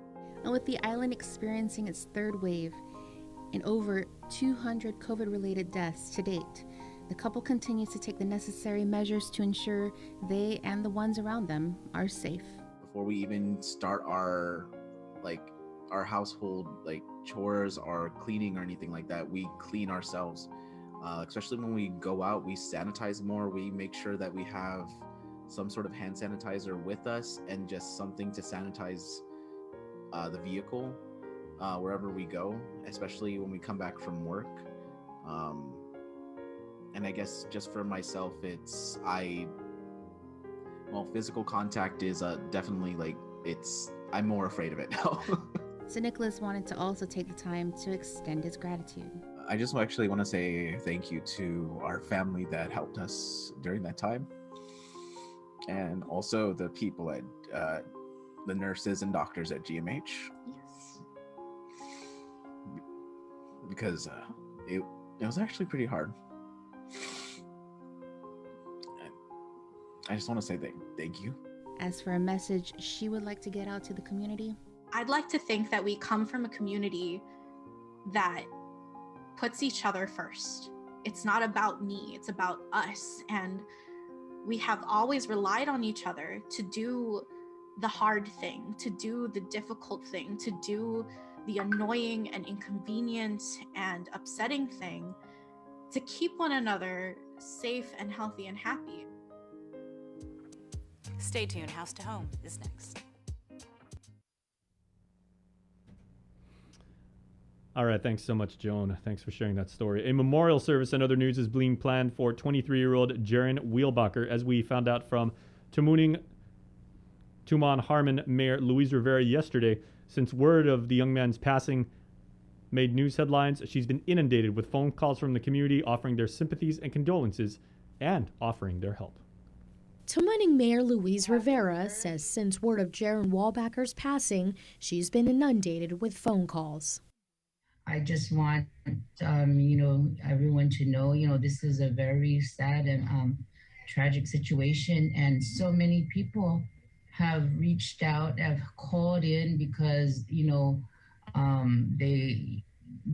name they found out, they heard about it. So, they're asking questions on where they can go to meet the family.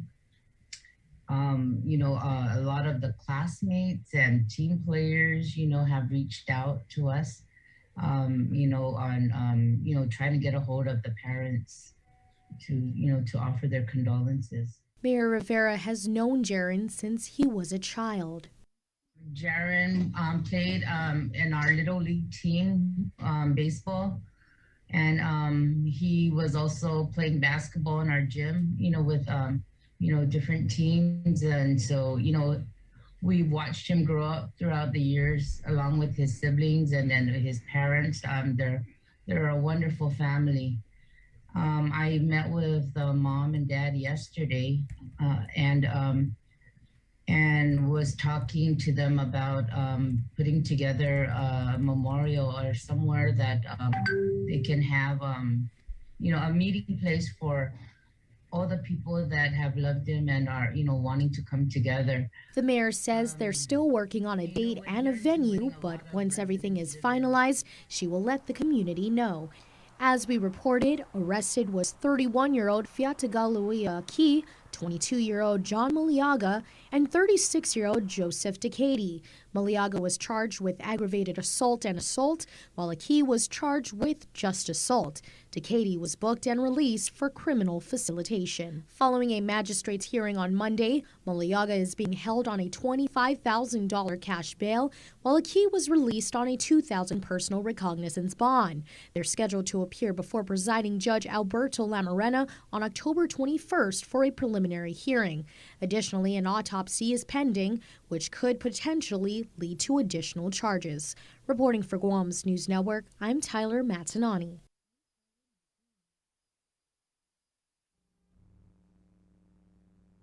In national headlines, the FDA is posting documents from both Johnson & Johnson and Moderna ahead of meetings later this week to discuss booster shots of their vaccines. More than 7 million Americans have already received a Pfizer booster shot. And now an FDA advisory panel is getting ready to consider whether to approve boosters for the Moderna and Johnson & Johnson vaccines as well. We would like to make sure that their protection is also boosted so that they won't get infections that are even mild, let alone serious enough to put them in a hospital. Among the questions health experts are expected to address, how much vaccine should be in the Moderna booster? The drug maker says 50 micrograms, half of what was in the original 2 doses, should be enough. There are also questions about when people should get the Johnson & Johnson booster. The company submitted data for options at 2 months or at 6 months after the original single-dose vaccination. And I think the FDA will look at this. Can you mix and match? Can you start with J&J and finish with either Moderna or Pfizer? The mix and match issues are also on the table. The FDA is also considering whether to authorize emergency use for Merck's COVID-19 treatment pill. The drug maker says early trials show molnupiravir cut hospitalizations and deaths by about half. Just imagining as a primary care physician the power of an oral outpatient medication such as molnupiravir, it would be a remarkable game changer. The drug is targeted at unvaccinated people who have already developed symptoms. Laura Podesta, CBS News, New York. Latest Guam news headlines in our native language. Here's Uncle King Concepcion with your Chamorro news update. What is updates to get soon to be kunut sa morgin ni KUAM News. Presenta ni Familian Mizo gi First Hawaiian Bank. Adisya business tourism sa masan necesita azudo sa podi pinedong numero man mafatumagi na tourists. Iguam Hotel and Restaurant Associations and Ortusia na business sa mamagagaw masan necessity pod esti. Di news release sa President ni GHRA sa Mary Rhodes hafaisan official siya gi gobernamento dan isinipote ni Federal para managwaha azudo para manalala talu azi programan protehili na lata. Igrupo sa manmanespipia 75 milyon pesos na grant para na beneficio para i-business siya desde travel agents esta optional na tour siya. Irrespondo niya ay magahaga Luliang Guerrero sa sangan na sensopoti masya hafa para tinenik investment gi tourism na industry. Nua na sedi na fit may empleo ni taw-taw siya. Igrupo sa mafafaisan lokay sa nipoti gini Delegado Michael San Nicolas para mas lapig gini federal para programa siya ginigizagwahan. Masasunto, ginigap sa utumo na dia para mafawa di Advanced Child Tax Credit. I-revenue and tax ang matutuhan in Fin at di Child Tax Credit na portal gizon niya website gibayguamtax.com. I-business dia kinsig Oktubre sa utumo na dia para ang update informasyon gi internet pasinya umano gato gi-revenue and tax dazu gato na unsogwi. Esta dos gi 5 por todo na inapatsi sa munadzan. I-kinsig Oktubre, kinsig Nobyembre, zang 15 Desembre sa para manafanuzang itetinan na salapi. I-revenue and tax esta mas kitentay uno mid na inapas i-Advanced Child Tax Credit ibalin 17 milyon pesos. Mientras ano manunsilo ko na niya online na submission lisensyan manyugon zan sedo las guahan sa gagi esta gi internet. Tulis tido sa sina manaplika ho para nuevo para maago entry niya website i-revenue and taxation. Yuto mo na sunto para pagod na Metkudes gin ni KUAM News gifinut sa Moro. The Superior Court of Guam, Reina G. Defendant Mamuno, si Nicholas Wayne Moore, 23 años na edad, gi otro na kausa. Machar si Moore po 2 na criminal sexual conduct sa pagmamali ng menor de edad ni menos que 16 años na edad. Gi December 2016, sa ni Enero na mes, gi 2017 na sakan. Si Moore ni Aristao Guma, Sa masustaining we, sigo ni personal recognizance na ba ni ubalo 20 pesos. Zanad si kondisyon siya gin ni otro dos na kausaw niya. Tatigi Hulyo na mes si more than si Troy Ryan Damian sa ma-charge po di mapuno si Michael Castro no ma-report na malingon district tubin na mes 2020 nasakan. Ma-indict lokoy si Morgue si para na kausa no masusedi October 2020 ha nasakan talo. Nunimbat ga mamakimentas manunugun giza Agania Heights. A plead with si more not guilty gi esti todi dos na kausa. Para Guam News Network, Guausikin Conception. Yasuto ifinut sa moro sa presenta sa ninafatto ni Familiang Mizo gi First Hawaiian Bank. Say hello to the First Hawaiian Bank mobile app, where you get smart insights into your finances so you can make smart decisions with your money. With a daily personalized feed, you can compare your monthly income to spending. That's better. Discover where your money is actually going. You might be surprised.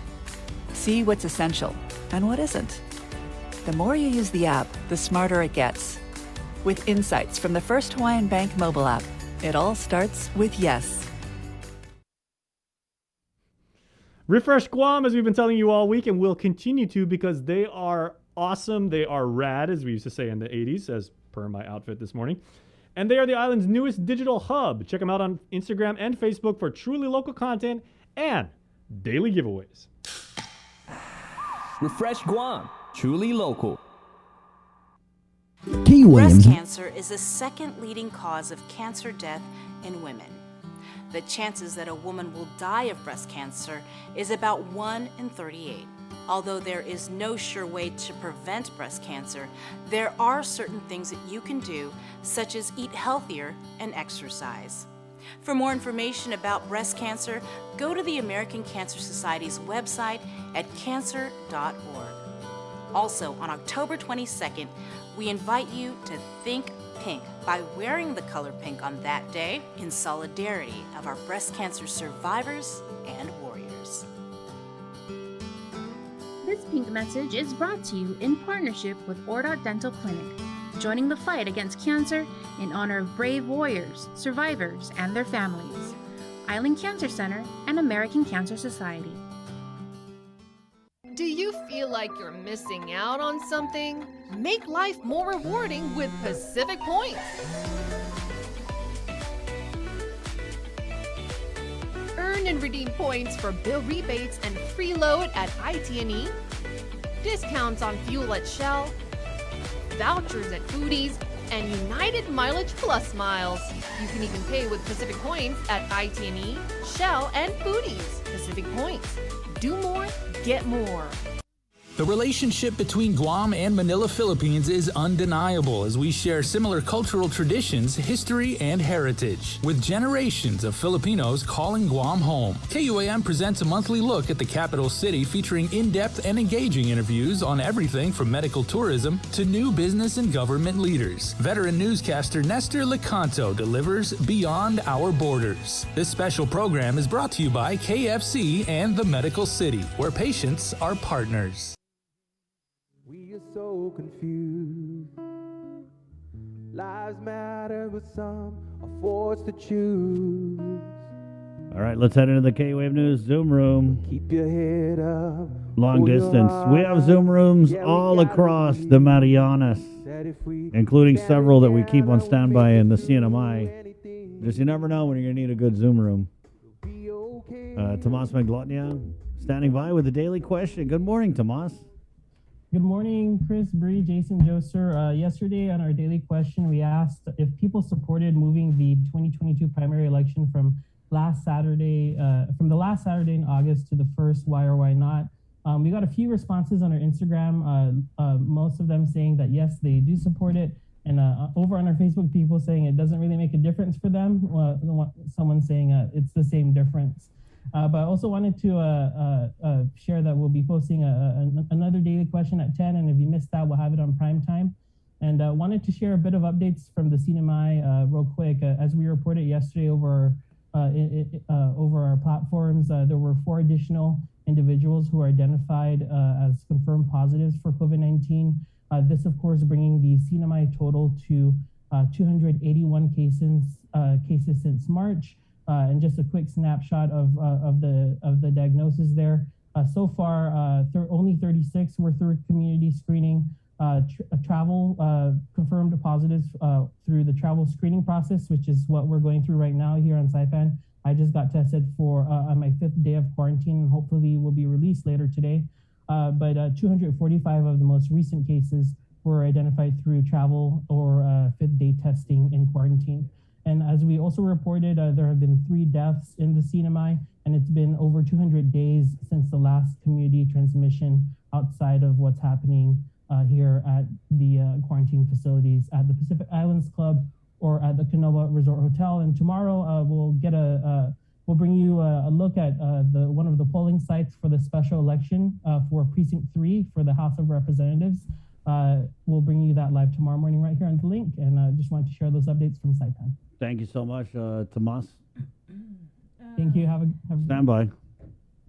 Yeah, I'm just wondering if you're able to share anything about that press release that came out yesterday. Yes, and so the JGO chair, which is the legislative committee that is probing Governor Torres's expenditures, released a press release, and also the Garber Group LLC, who is representing Governor Torres in this legislative probe. Just going to share a part of that. They're meeting today at 10:30. That will be streaming on their legislative YouTube, and also tomorrow at 10:30, Thursday. Selena Babata sending this to KUAM. She writes, as part of its ongoing investigation into the public expenditures of Governor Torres, the JGO committee timely issued a subpoena to Ms. Frances de la Cruz, the executive assistant to the governor, to testify. The investigatory committee gave 6 days notice, more than normal 5 days for the testimony, scheduled for October 14. And then on October 12, 2021, the counsel for the Office of the Governor, Russ Garber of the Garber Group LLC, wrote to the committee.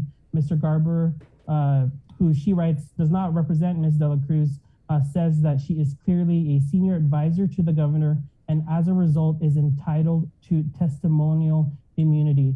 And so I asked the chair, Selena Babata, if they're expecting Ms. Frances de la Cruz, who's the executive assistant to the governor, to show up based on the Garber Group LLC response. It looks like she might not show up, but tomorrow, Thursday at 10:30 a.m., they said they'll be there in the House chamber waiting for her testimony. So we'll have more on that tomorrow as well. Wow, that was juicy. Okay, thank you. Guess we'll look Thanks so for much. the update tonight. Right on. Yes. Okay, Tomas, appreciate it. 8:38. Let's move along in the KUAM News Zoom room here for our Wednesday with GDOE Superintendent John Fernandez. Good morning, John. Alpha Day, good morning, Sabrina and Chris and Jason and everybody over at KUAM and the link. So I know I missed last week, but there's a lot going on. So, we are still, I guess for everybody, just an update, we're still operating in cohorts, as everybody knows, and that's really been helpful to us in returning to in-person instruction. But, our end goal is to return for 5 days of instruction as soon as possible. So, it's been calm out on the school sites, and we're thankful for that. At the same time, we're tracking, all that we can with the community transmission rates, working with public health to really determine when, hopefully, we can see, a return to 5 days of instruction for all of our kids. And I'm a little frustrated. As I track these trends myself, looking at where we are, I get excited every time I see a dip in the number of cases. But then, the next day it might go up. So, of course, this is not a day-to-day thing. This is really looking at long-term trends. So we've seen the decline from, maybe mid-September where I think everything peaked, but it just isn't improving, fast enough for my liking. We wanted to get our kids back, to school on a regular schedule as soon as possible. I know our board supports that, but it really is going to take some continued improvement in these cases that we're seeing out in the community. I also wanted to let you guys know, I know you've been asking about the reporting of cases at DOE.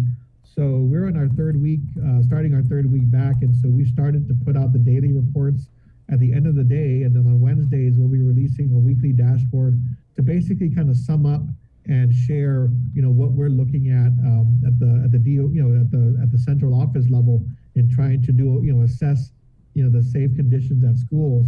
So one of the challenges, though, and I think I communicated this earlier, is that in the first 2 weeks, actually during the shutdown, our parents and students have been very good at reporting, when there's a positive case that's affecting them or their household. And so what's happened is that we get reports from online students.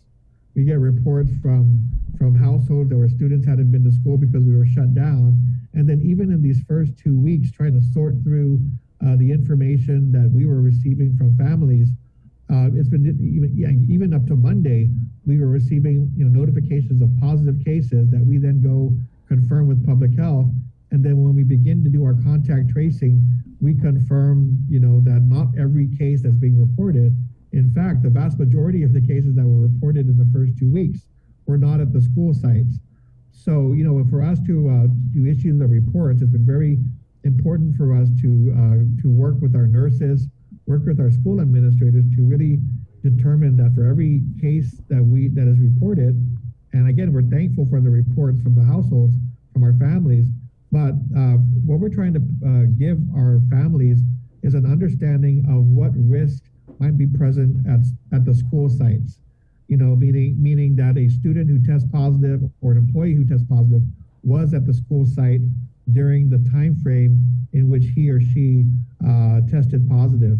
And the data really hasn't been very clean the last couple of weeks, and we're starting to get a handle on it this week. So I just wanted to assure you this week and going forward, we think that the data that we are producing is more directly reflective of what we're seeing at the school sites. I think what's happening, just so from my assessment, is that especially since we initially shut down, there's been such an increase in household spread that what's happening is when there's a positive case identified in a household, the entire family may be quarantined as an immediate precaution. And so even if the student hasn't tested positive, they're already in quarantine before they get tested positive. So when we finally get a positive test notification, we'll go and we'll try to figure out who the contacts are. Then you realize, oh, they've been quarantined, for several days already, and we're never at the school site. So that's not for all cases. There have been some cases where we've had to do contact tracing at the schools. The parents and of those families or of those affected contacts, are all notified through the same process.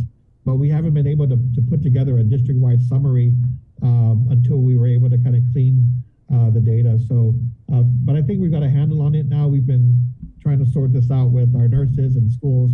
And so, like you saw in our initial report on Monday, we had 13 cases, student cases that were reported.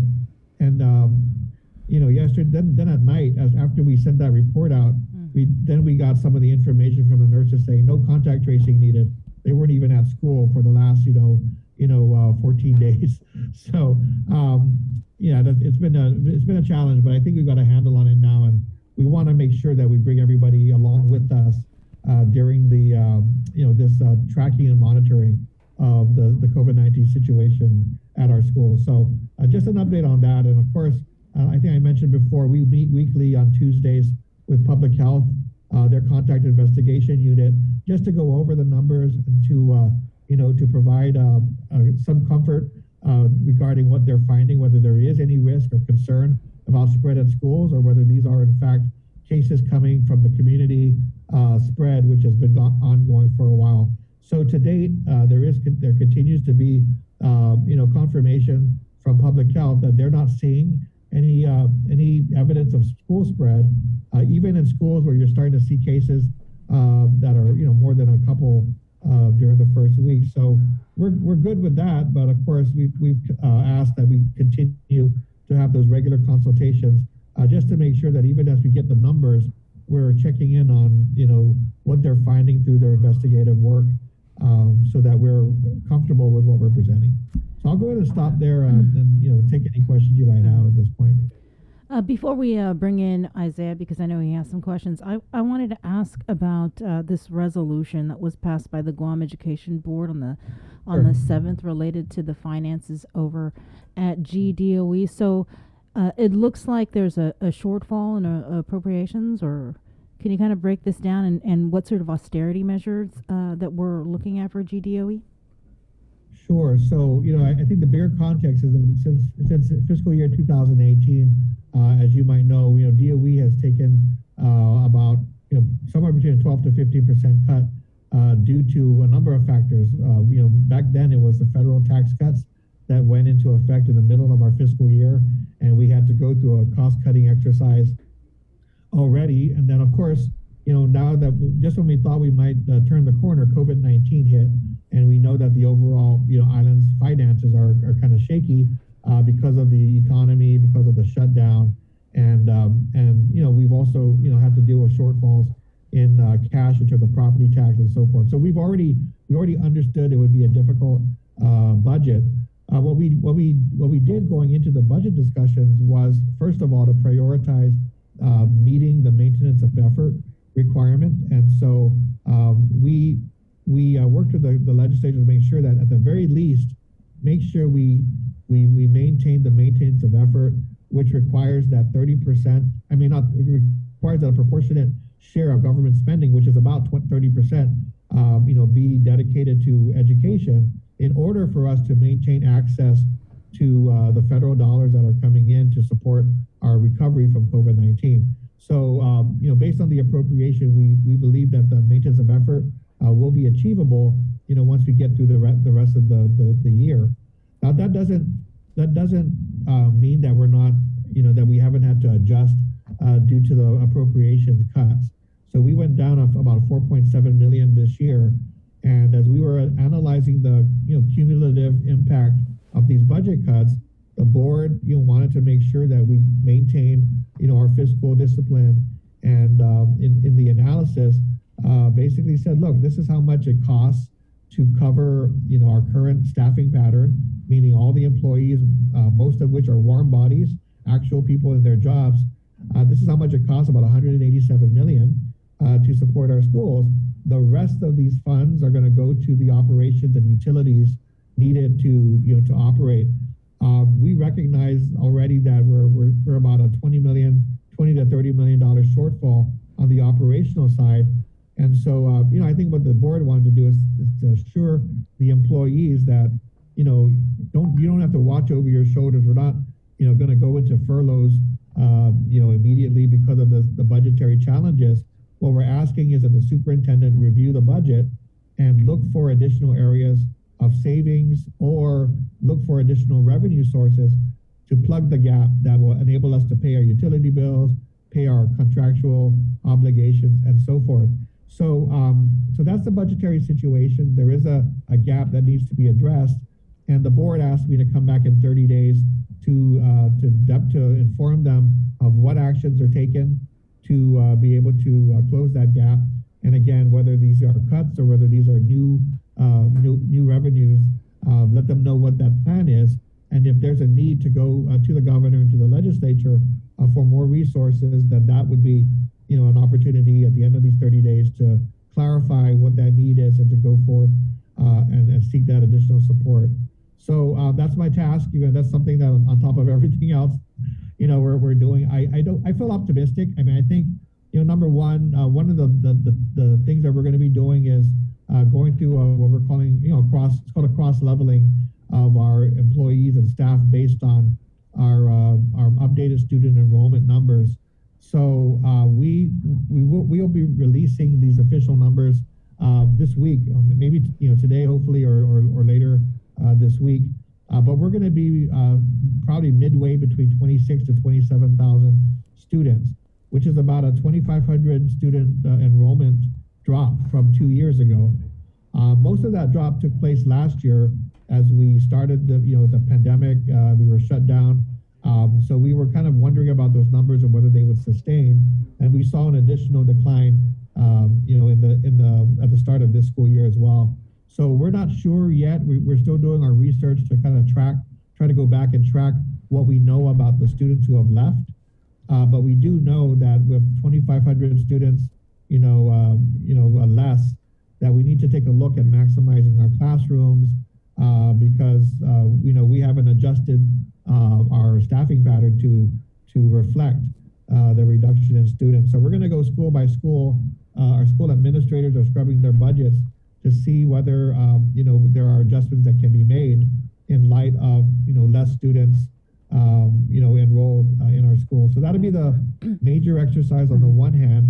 On the other hand, we are working with our team inside our federal programs team to look at whether federal funding can be used to plug that gap now that we know what the budget is.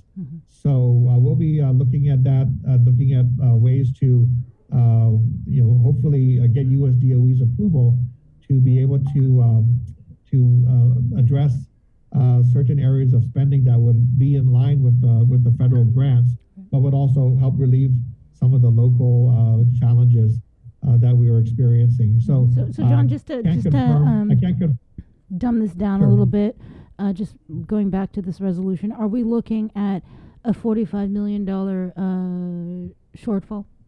Is that what we're looking at? The $45 million is based on what we expect to incur in a normal school year, based on our current staffing pattern and our current our past operational needs. But again, some of the adjustments that need to take place will have to be looked at in the next 30 days. So that $45 million anticipates full staffing with the enrollment that we had a couple of years ago. So I do think that number is going to be can be reduced. And then also looking at the other costs that we have, if there are going to be any savings due to the fact that we are not quite operating in a normal year, that will be factored in as well. When we budget with the expectation that we're going to be 5 days a week. Everyone's going to be at school, and that's what we would need normally. If there are any savings that come about because of the differences in operations, then that'll be factored into it. Otherwise, we're looking at whether it's our federal funds that might be able to be used or the resources that have been given to the governor to offset the revenue challenges that the island has faced in general. We think we'll be able to get to a solution for this year. The problem is this is we won't have federal funds forever. The challenges that we see are challenges that were likely to show up next year and the year after. So no matter what we do to solve this year's challenges, we're going to need to get a head start on ensuring that we don't have a similar situation going into the next budget year as well. So it's going to be an ongoing, discussion. Let's, take care of this fiscal year, which I think we can, but then, start to look ahead to the next fiscal year. And if we don't see any recovery in the economy, if, these federal funds are not going to be available to be used, we're going to need to, find solutions much earlier in the process. So again, that's just a highlight for what the next year will look like in terms of reviewing our budget. Okay. Isaiah, I think he had a question for you. Isaiah? Good morning, Superintendent Fernandez. I do have a question in regards to the COVID cases. You guys reported 13 students testing positive on Monday. Then yesterday, you guys reported one student from Munchinana Elementary School testing positive. I was wondering if you could clarify as to the dates of when these students tested positive. This is the third week students have returned for in-person instruction. Right. So like I explained earlier, those cases would have been reported over the weekend and reported on Monday. So again, we were working, coming back from a time when we were all, shut down and at home. It's been very difficult to sort out the cases being reported that require contact tracing or no. I mean, we weren't getting the information as timely as we needed, because once we returned to school, people were calling the offices, the nurses, and they were kind of chasing down the cases to try to confirm, get the confirmations from public health. And once that confirmation is received, going and doing the contact tracing. So the first couple of weeks was a little chaotic because, as you know, with the community cases at a high level, we were getting information about cases that affected students, but not every one of them. In fact, like you saw yesterday, of the 13 cases that were reported, 12 cases weren't on campus during the time frame in which they would have tested positive. So they presented zero risk at the school sites, except for the one student at Machinado.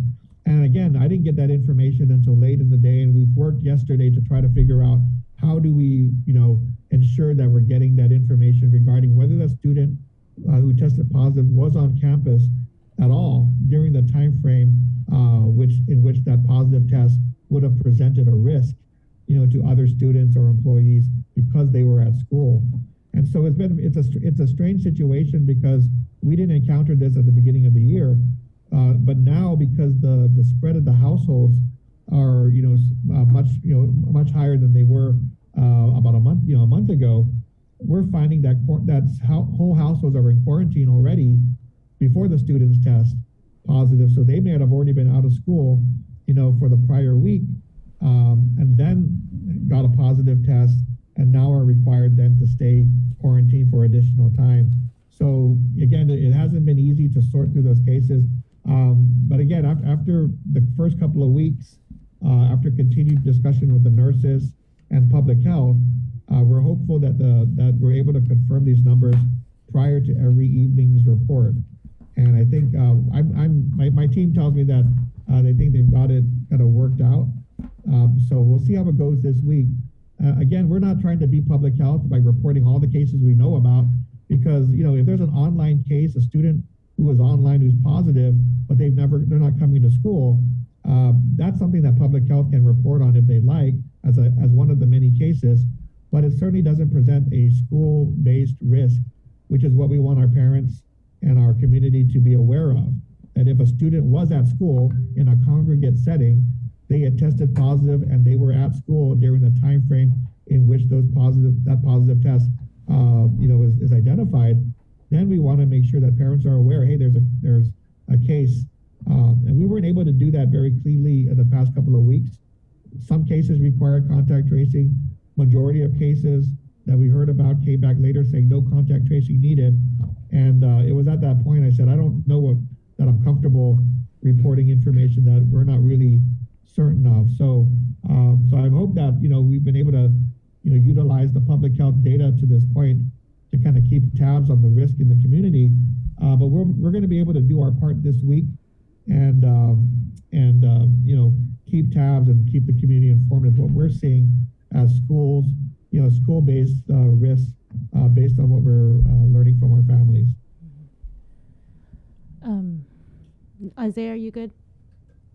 Are we still on track to releasing the weekly dashboard today?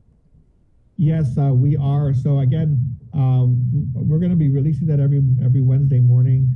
Again, one thing we're trying to do for this first re-release is to kind of clean up that data so that we make sure that what we're reporting, it really is relevant to what I think our stakeholders want to know, which is positive cases at schools versus positive cases for students who have not been at school.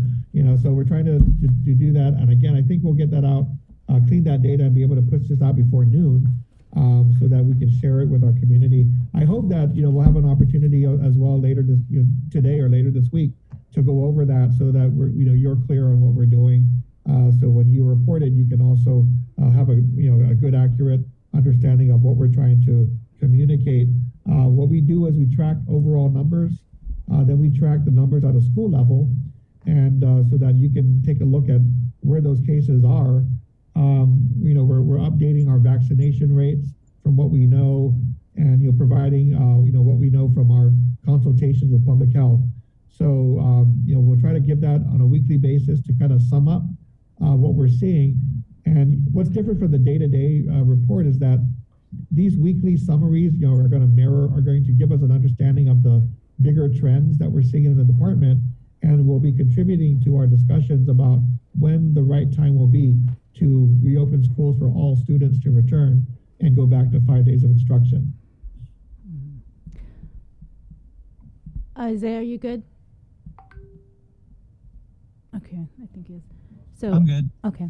I know that he's got a meeting with DOE, a briefing with you guys later this afternoon. So John, I wanted to follow up on interscholastic athletics, because there's a deadline that's coming up. It's this weekend, I want to say, the 18th, for all organized sports, training all the coaches and students to either be vaccinated, I believe, and or is it submit to testing? How on track are you guys with this? Yeah, so we'll be getting our report on Friday. So all teams have been informed. So every athlete 16 and above is required to be vaccinated or to submit to weekly testing. And so those numbers, again, should be, they're already being collected, but we're going to get a district-wide report on Friday to confirm all those numbers. Coaches as well are required to meet that requirement as well. So we'll be able to update when we get to Friday. Additionally, again, our season is starting. And so we saw the guidance coming out yesterday about organized sports, and there should be just a clear distinction. I think the guidance says this is organized sports, but this is not meant to be the interscholastic sports guidance, and there's a separate set of rules for interscholastic sports. I just had a conversation with Director St. Augustine this morning, and I said, you know what, our athletic directors are hoping to align these rules because our coaches and our athletes both compete in interscholastics and organized sports, and we'd like to have maybe similar requirements so that we don't have to, clarify this for parents and other folks. One of the key things that we are asking it's a new request, but it really is to extend the vaccination requirements for spectators that are already in place for organized sports to interscholastics. And the reason we think this is important is, again, the student athletes are required to meet this requirement. The coaches are required to meet this requirement. All GDOE employees are required to meet this requirement. So the athletic directors are wondering why is there no requirement on the spectators who will come to the games and cheer and be there to support the students. We should be similar across the board. So we're working with public health to try to align those requirements between organized sports and interscholastics. So our first games, I believe, start this weekend. So hopefully between now and then, we can have that discussion and try to make that happen. Just for clarification, in order for interscholastic sports spectators, they must be vaccinated or not vaccinated? No, currently it's really a limit of 4 spectators per athlete. So that's something that the athletic directors have been planning around. But there's a difference between the different venues. We have some gyms are smaller, some are larger. So we've given the flexibility to the athletic directors to further refine those limits if they find that the gym is too small to safely accommodate the number of participants that are authorized. So that's something that we feel comfortable doing. But when it comes to vaccination requirements, we do think that that's a public health responsibility and decision, and we certainly don't want to start making up rules ourselves. So I asked Art St. Augustine this morning whether they would consider extending that, just so that we're all in line together. We are organized sports. We take place in schools, but the safety precautions probably should be the same or even higher when it comes to our students and employees. No, I hear you. It was kind of confusing when you have the outside leagues, then you have the interscholastic sports, and then the rules are completely and different. Our athletes do both, right? They do the community league, they do the school leagues. But when they first saw that guidance, I think the initial guidance back in early September or late August, I think it actually resulted in a whole bunch of student athletes going to get their vaccinations. So, it accomplished that goal early on. But now I think we're not going to have an issue with compliance. It really is just making sure that everybody understands the rules and there isn't any confusion. And so let's move into this testing plan that was submitted by all of the schools, actually.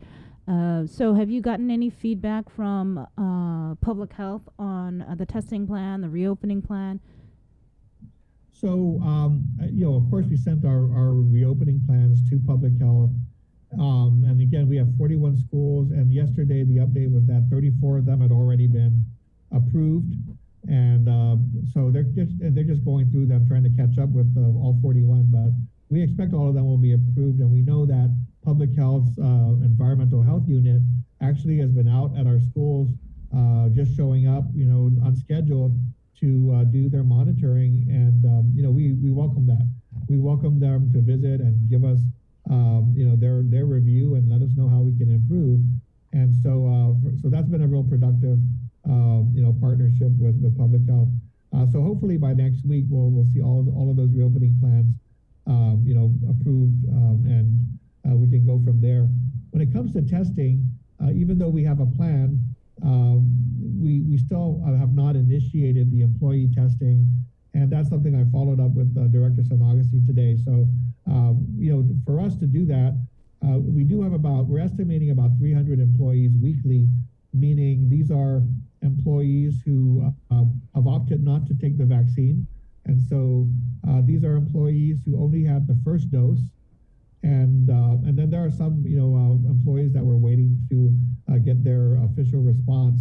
But we're estimating up to 300 per week. So the three things that we needed in order to implement was, number one, making sure we had an adequate number of test kits to be able to take us through the next couple of months. And that's been delivered by Public Health. We need a standing order from Public Health to authorize our nurses to administer and to report on COVID-19 test results to Public Health. So that's something that's forthcoming, and that's a typical, authorization that we would get for any type of, communicable disease testing and so forth. So the standing order we expect. And then the third thing is to get an official designation for DOE schools to be able to test on site versus employees going to, government designated sites outside of the schools. We're trying to minimize the disruption to our, school operations. We're trying to build the flexibility in that we can test, employees without having to stop school or do it on a weekend.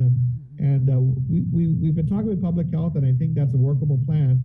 We just need a couple of the formalities to be completed. So Director San Augustine and I spoke this morning to get that done so that we can begin next week with the employee testing component.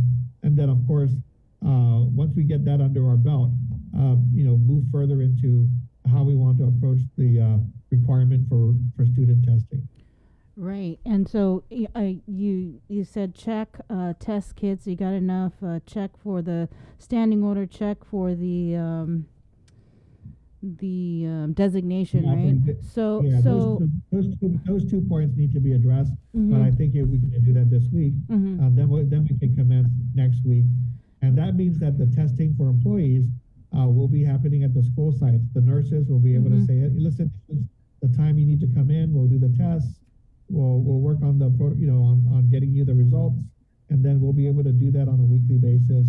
Because like I said, we have about 114 trained individuals to administer the Abbott BinaxNOW tests. So that's what we're going to be doing for now. Again, my understanding is that we're going to eventually shift to another rapid test.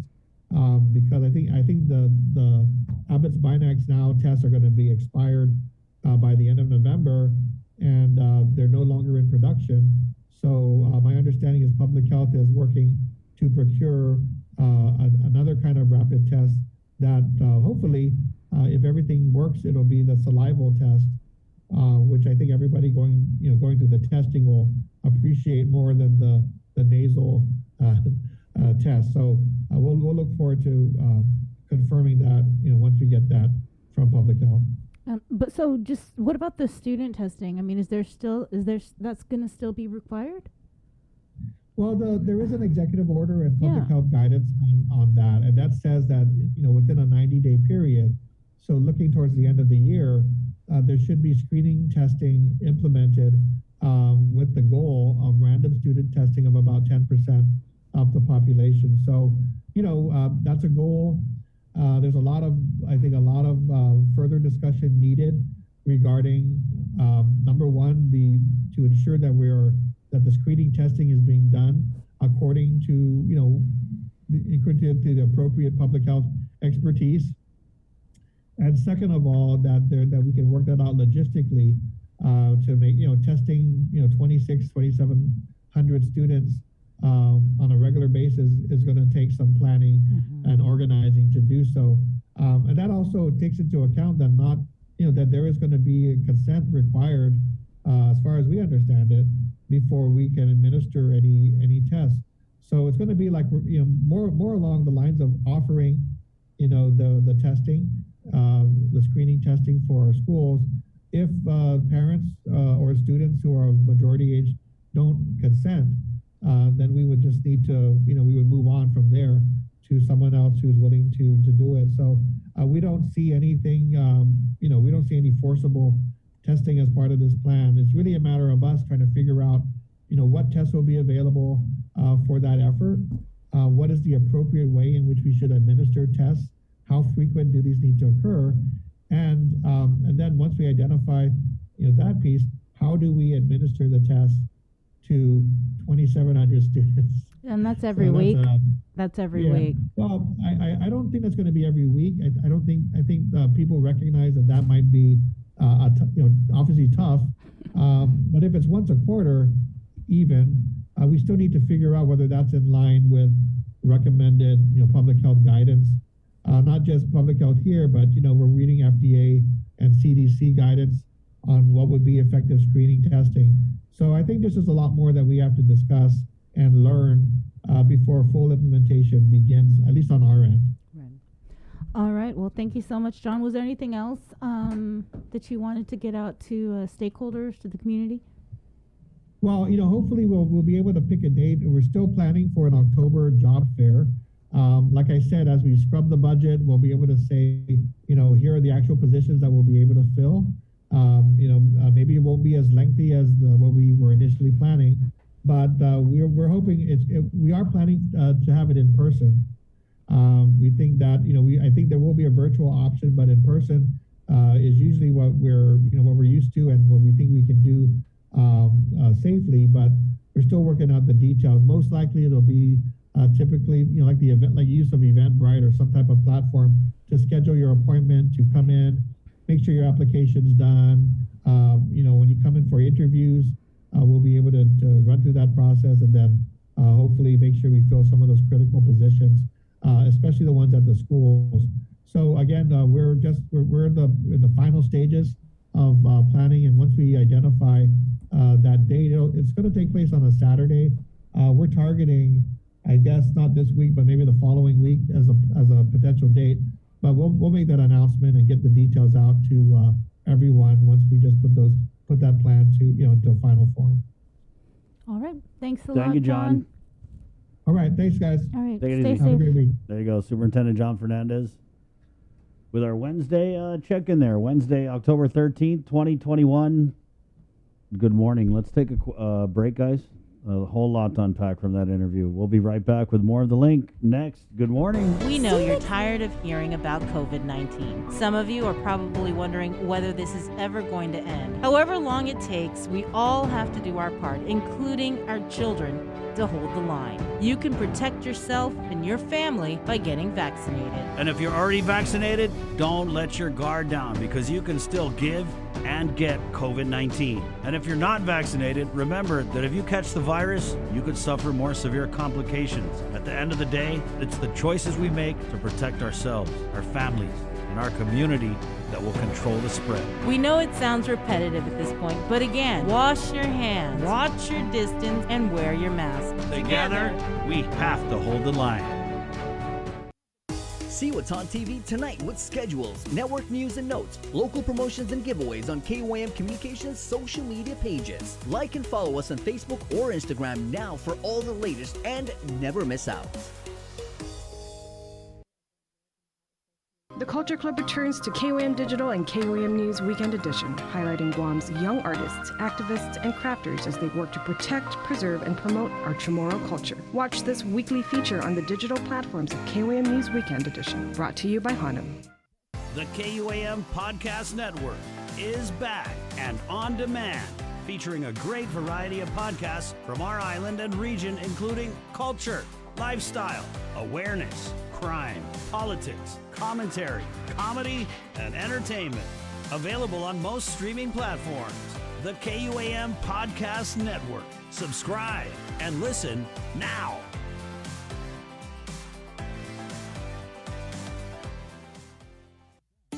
Say hello to the First Hawaiian Bank mobile app. Want a better look at your spending? With Money Map, you can automatically create budgets and manage where your money is going. Know when you have a green light or when it's time to slow down. Maybe cook more meals at home this week. Set your goals, track your progress, and find your way to exactly where you want to be.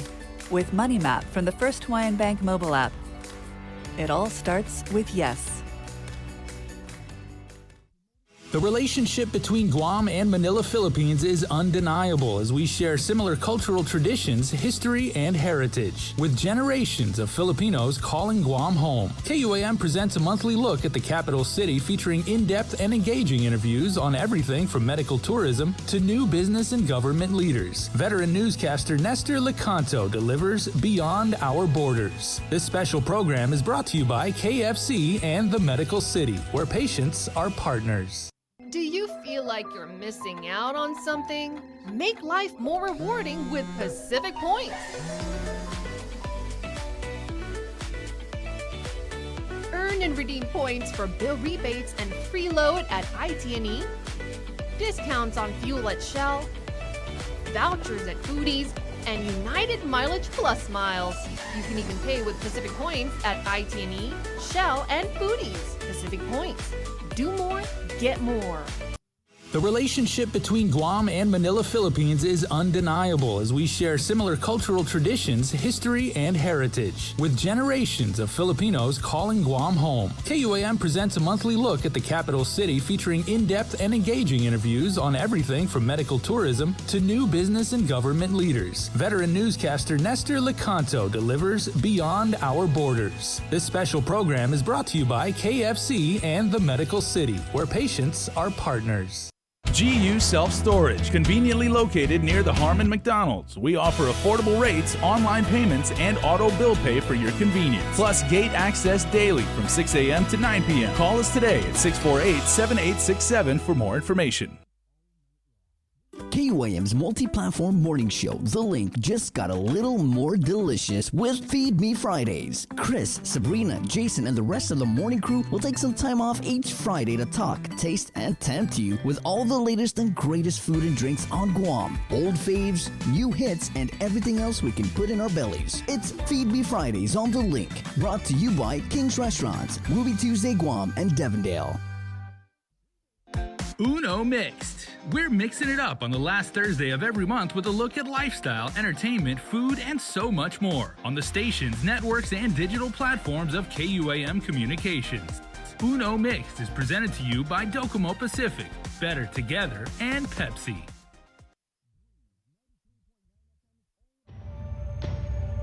Listen, watch, and learn from the daily Chamorro News updates from KUAM News. Catch them on The Link during the 8 o'clock hour, streaming online on Isla Radio, or on the KUAM News YouTube channel for your convenience. Tune in and stay informed, all while preserving our precious culture through the daily use of our native Chamorro language. Chamorro News updates are brought to you by your familia at First Hawaiian Bank.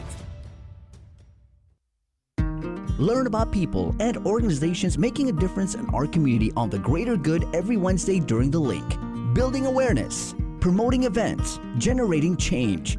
Find inspiration to seek out the greater good every Wednesday. Listen, watch, stream. Miss The Link? Miss a lot. Presented by Jay Goodman, a happiness company, and Guam Windward Memorial. Celebrate life. Catch SportsLink on the KUAM News Morning Show, The Link, every Friday for the latest sports news, game schedules, athlete profiles, and more. SportsLink airs every Friday across the multi-platforms of KUAM. Tune in to the broadcast on Breeze 93.9 FM, on KUAM TV 11, live stream through the KUAM News Facebook page, or view highlights on YouTube, KUAM News Facebook, and Instagram page. SportsLink is brought to you by Mariana's Irrigation and Landscape.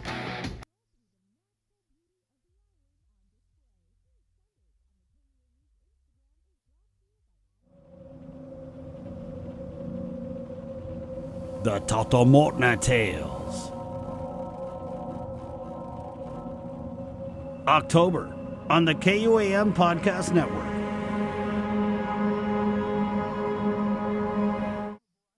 The world of television is more exciting than ever. Don't miss a minute of special presentations from NBC on KUAM TV8 or from CBS on KUAM TV11. Every month, we'll bring you the fun and excitement of award shows and red carpet moments, special series presentations, and other great network programs. Brought to you locally by King's Restaurant, Ruby Tuesday Guam, and Docomo Pacific, giving you more reasons to tune in and turn on. Fall in love with TV again with the best from KUAM Communications.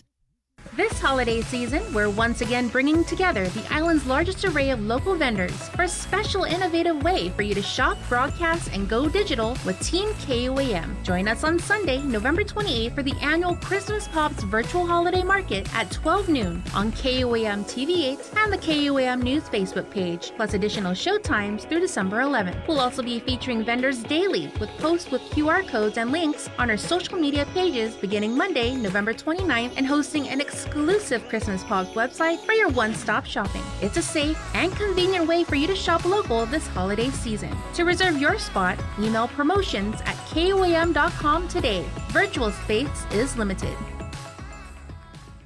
Celebrate National Pizza Month with the Pepsi Ultimate Pizza Trivia Challenge. All you have to do is listen to the link during the month of October, and when prompted, call 671-637-0094 with the answer to the Pepsi Ultimate Pizza Trivia Challenge. Winner will receive a gift certificate from our participating pizza parlors and a 12-pack of Pepsi. Brought to you locally by Pepsi. Take in the panoramic beauty of our island each Sunday on the KUAM News Instagram with Scenic Sundays. Scroll through the natural beauty of the island on display. Scenic Sundays on the KUAM News Instagram is brought to you by Addis Trust and Investment, Location, Service, Trust, and Häagen-Dazs Shops Guam, where every day is made extraordinary.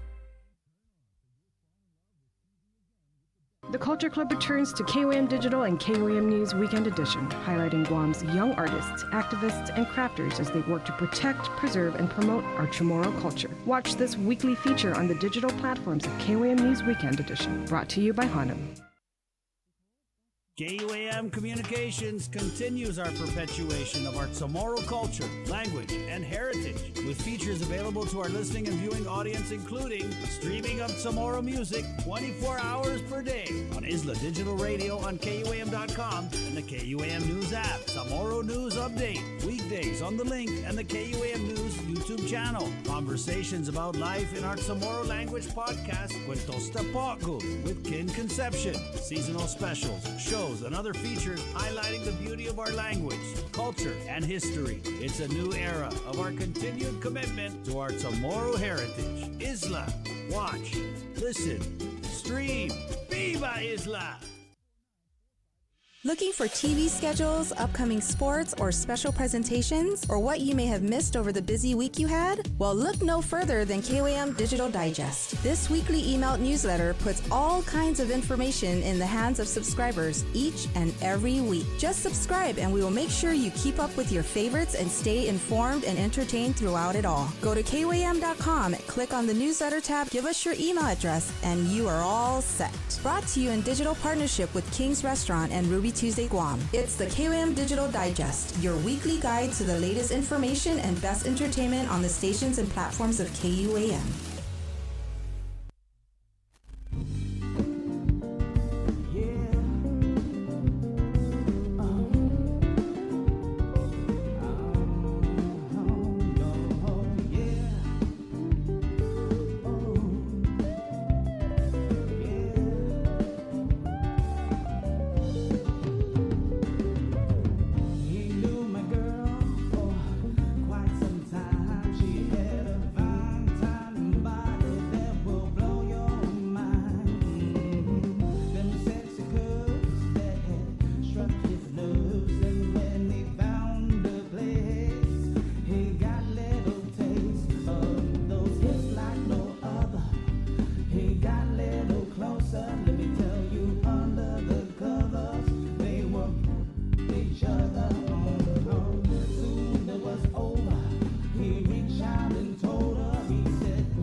The Ling. Good morning. That's how they pronounce it south of Chalampago. Hey, the Ling. All right, 9:25. Let's head into the K-Wave News Zoom room where Democrat Senator Clint Rogel is standing by. Good morning, Senator. Hi, good morning. Morning, and congratulations are in order. I know you got a brand new baby in the house, right? Yeah, well, I mean, she's 9 months old, so. But she's still very new, yes. Right on. Very new little baby. Chris meant to say belated, but I didn't even. All I heard was newborn. Congratulations and blessing nonetheless, Senator. She walking? But yes, thank you, Chris. I appreciate it. Yes, still really enjoying, spending time with her, and she's, growing fast every day. And Yeah. Sorry, man. The time in this pandemic, Senator, I don't even know. I thought you I just. get it. I was just like, get it. whoa, 9 months, whoa. Everyone, same with me. Yeah. I'm freaking out. She's already 9 months.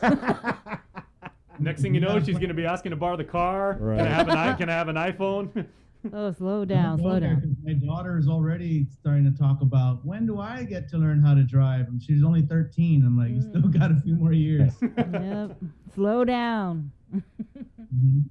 Well, you certainly have been busy. I was just looking at the 8 Gualo acts. Did I say that right? Gualo acts you that did. you introduced? Yes, That's a absolutely. lot. You want to go through Yeah, just a few of them? Sure, absolutely. I'd love to. It's something, I've been working on for a while. As you guys know, I've been talking about agriculture when I first ran, and then even in the last election. I think on the link, one of the questions, of course, is what would I do if reelected? What would I focus on? And I said it would be agriculture, and I absolutely meant it. So I've been working on a bunch of agricultural bills, and I want to thank, of course, the Department of Agriculture and their director, Chelsea Munya-Brecht, who did a lot of work with us on crafting this legislation, on some of this legislation as well. So I guess one of them is a slaughterhouse bill we could talk about. That's Bill 18836-36. What it does is it identifies funding, $3 million that can be used to build the slaughterhouse. The idea is to enter into some kind of public-private partnership, and then the bill would allow the Guam Economic Development Authority to come up with what kind of public-private partnership that would be, and put out an RFP for that sort of thing. And but it's very flexible in allowing GITA to sort of figure out what's the best fit, whether it's like there's so many different ways to do it. There's lease back, there's whatever. There's different mechanisms for doing this kind of thing, but it just identifies here's $3 million that can be used towards that. It also, there's an old slaughterhouse law already on the books that identified land for the slaughterhouse and previously identified funding. But for some reason or another, it never took off. The land is still there. It's, I believe it's up in Jigo. So that lot is identified. And then the bill just ensures that the administrative jurisdiction is transferred to the Department of Agriculture so they can begin to facilitate this. But the land has already been set aside by a previous law. And we checked with the Department of Land Management. They said the land is still there. It hasn't changed hands to anyone else. But unfortunately, the funding that was there in that old slaughterhouse law has already been used, I guess, because it was never used for the slaughterhouse. So somehow it got used. So we identified some new funding for it, and it's more funding than what was identified in the past. Then there's also a water system development bill. So what that is a lot of people, when they're a lot of farmers came to me with this issue. When they're looking to farm land, they need to bring water onto the land. And one of the expenses, you got to pay to bring in the pipes, and depending on how far away you are from the main line, the charges can increase, and how big of your area, the charges can go up significantly. And another charge is tacked on to that, aside from just paying, to run the lines in, is a system development charge that the Guam Waterworks Authority charges. The idea is they charge that to anyone who's building new anything, basically, so that the ideas would help prepare for developments of the system in the future, and so that the system doesn't get overwhelmed by too many new hookups, and that there's money put into that.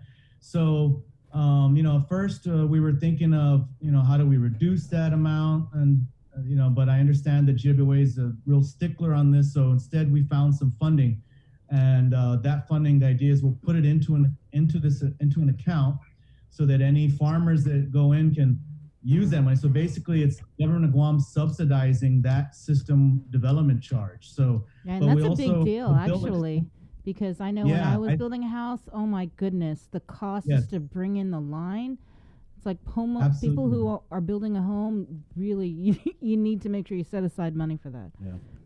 Absolutely. And so the bill is for not only farmers, but also people looking to build a home. Mhm. So the bill would cover both. It would put $5 million into a pot.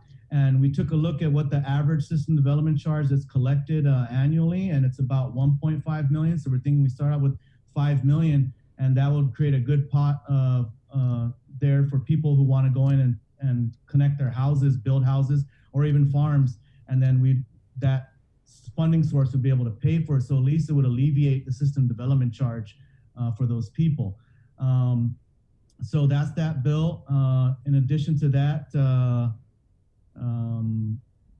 there's another bill that deals with water as well. The irrigation. What it is in talking to farmers, we found out that a lot of time, okay, what we found out is there's an agricultural rate. It's kind of confusing. So there's an agricultural rate for water, but there's also an irrigation schedule. So it's a little confusing in that there's two schedules, but you would think irrigation is for agriculture. For some reason, the irrigation rate is higher than the agriculture rate.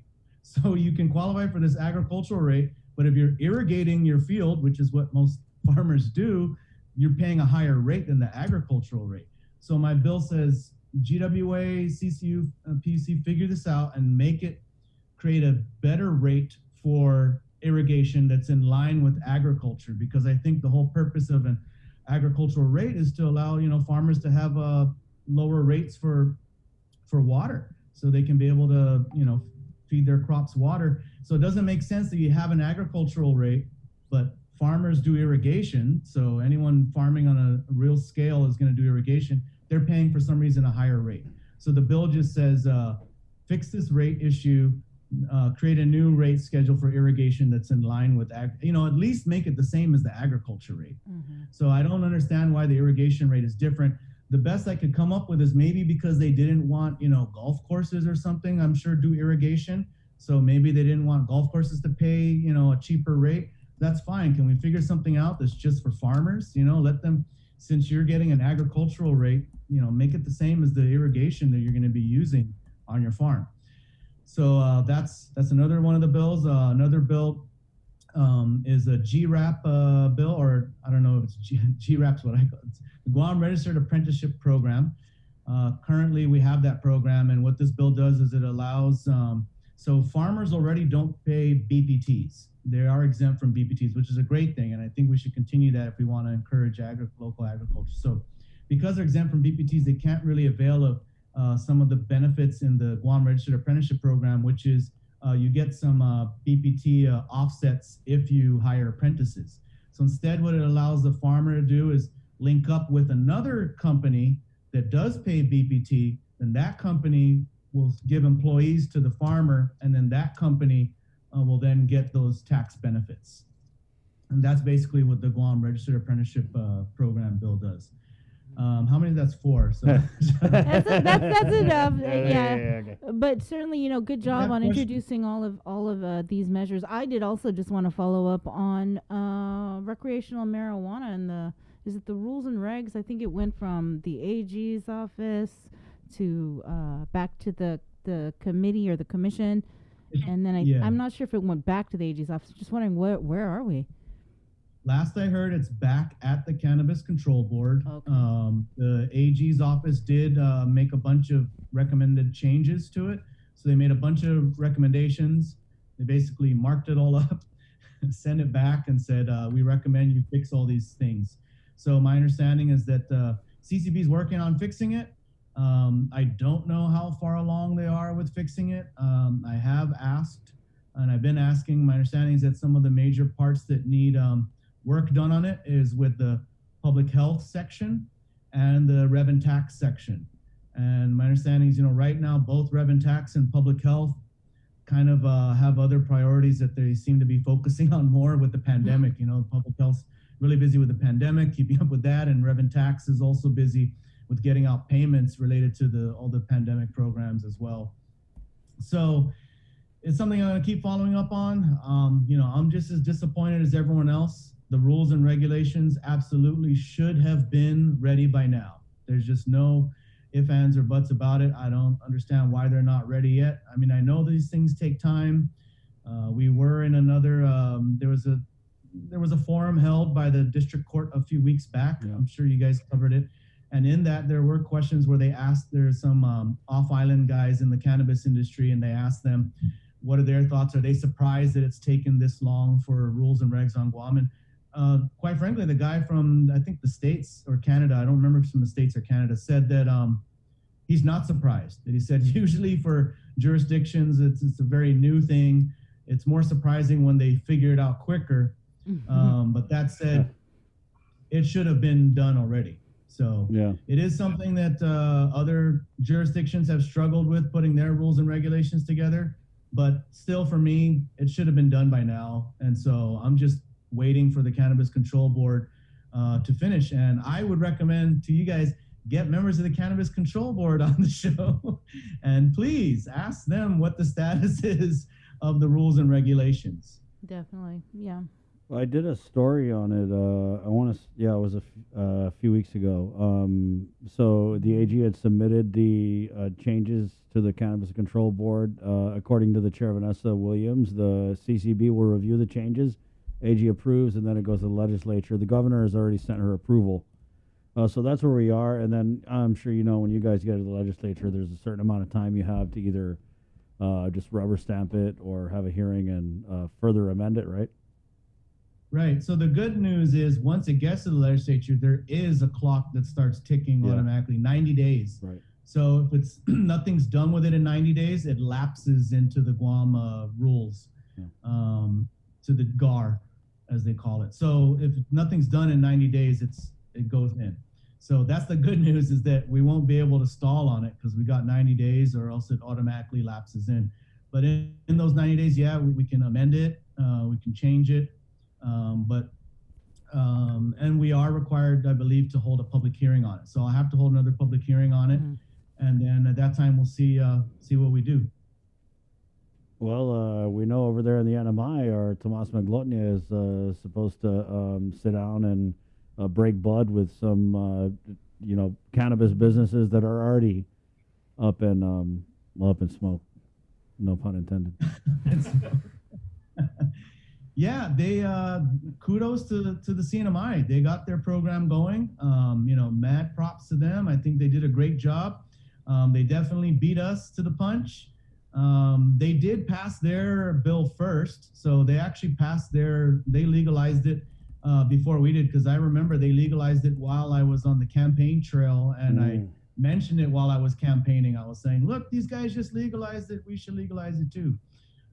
So they did have a head start, but still, we're still behind. So that's no excuse. We should have the rules by now. And they do have slightly less, I don't think they have a lab requirement there. So that's going to be another major component here. I do think we need a lab. I'm fully in support of having a lab as a requirement. But I'm really hoping that we can get that lab component going. I've heard that there's right now it's just a lot of talk. I hear people say, oh yeah, this guy's got the lab, he's gonna bring in the equipment, and he's partnered up with this guy and that guy, but it's, for me right now, it's all talk until I actually see the lab get stood up. Hey, one of the things that we've been kind of talking about is obviously the the billion-dollar multi-purpose health complex bill unanimously passed. I know that the governor really has her sights set on that property up at Eagles Field. I know there was a hearing in April with just a bunch of people who are will have an interest as possible original landowners of the property. And we ran a story. I just wanted to get your take on this whole issue of building this complex up there while the question of the original landowners remains open.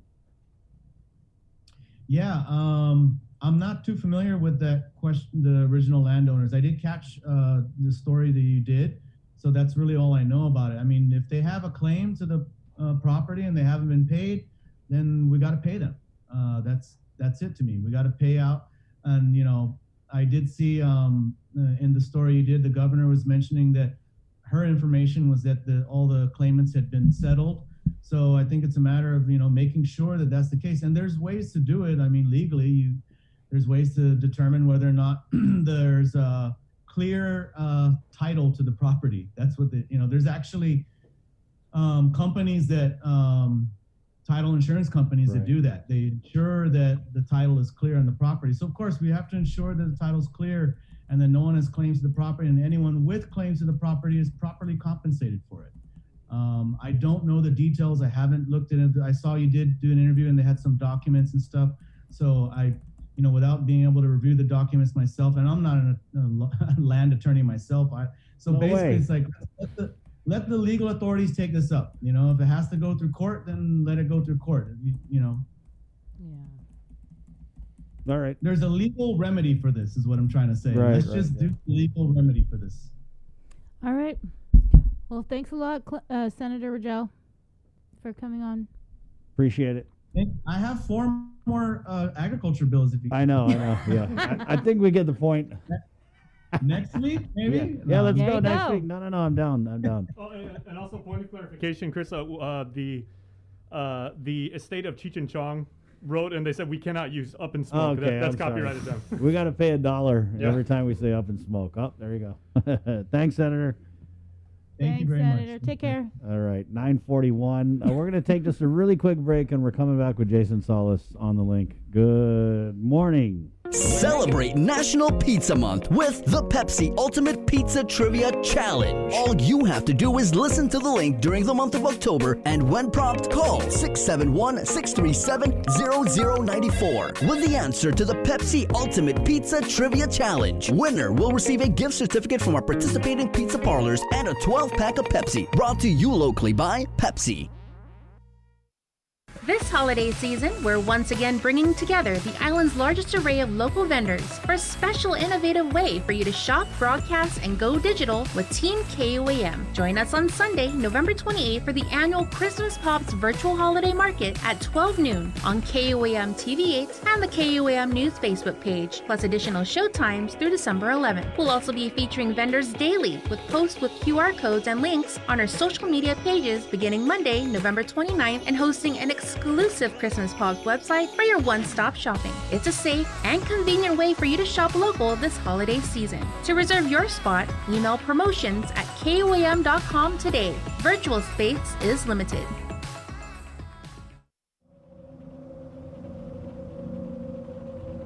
The Totomotna Tales. October on the KUAM Podcast Network.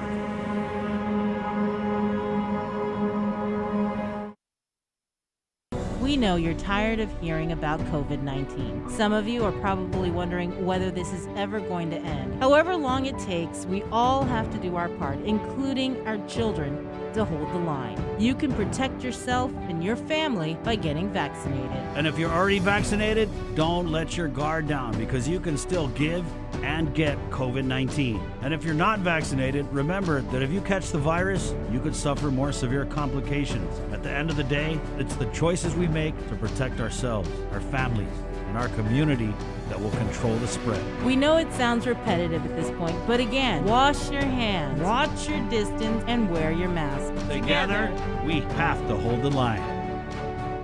The KUAM Podcast Network is back and on demand, featuring a great variety of podcasts from our island and region, including culture, lifestyle, awareness, crime, politics, commentary, comedy, and entertainment. Available on most streaming platforms. The KUAM Podcast Network. Subscribe and listen now.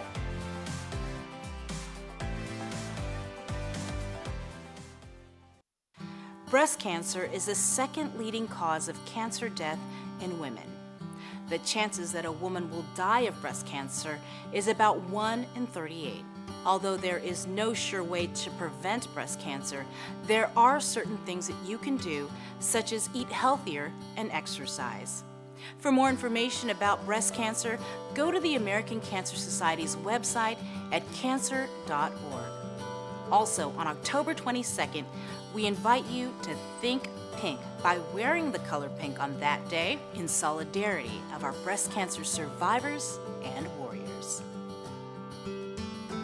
This pink message is brought to you in partnership with Ordot Dental Clinic, joining the fight against cancer in honor of brave warriors, survivors, and their families.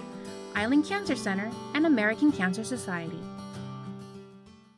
The relationship between Guam and Manila, Philippines is undeniable as we share similar cultural traditions, history, and heritage, with generations of Filipinos calling Guam home. KUAM presents a monthly look at the capital city featuring in-depth and engaging interviews on everything from medical tourism to new business and government leaders. Veteran newscaster Nestor Lecanto delivers Beyond Our Borders. This special program is brought to you by KFC and the Medical City, where patients are partners. GU Self-Storage, conveniently located near the Harmon McDonald's. We offer affordable rates, online payments, and auto bill pay for your convenience. Plus gate access daily from 6 a.m. to 9 p.m. Call us today at 648-7867 for more information. Say hello to the First Hawaiian Bank mobile app, where you get smart insights into your finances so you can make smart decisions with your money. With a daily personalized feed, you can compare your monthly income to spending. That's better. Discover where your money is actually going. You might be surprised. See what's essential and what isn't. The more you use the app, the smarter it gets. With insights from the First Hawaiian Bank mobile app, it all starts with yes.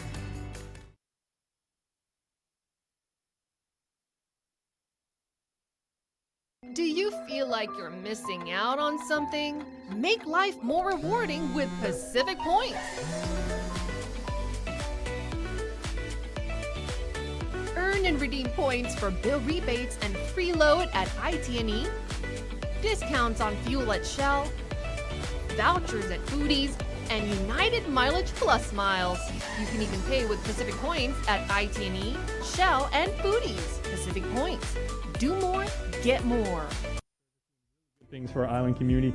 The Ipingneknun project is at UOG, and they're kind of an offshoot. You might remember I was talking to Andrew Linhart. Andrew is in the Zoom room right now, so Andrew Hoffaday. And we were talking about, the ISA Psychological Services program within UOG. We talked to them a handful of times when the pandemic first started, because obviously, there's the physical side of COVID, but there's also the psychological side, which many have said, can linger on, far longer than, like a particular surge or something like that. So those services are greatly, greatly needed.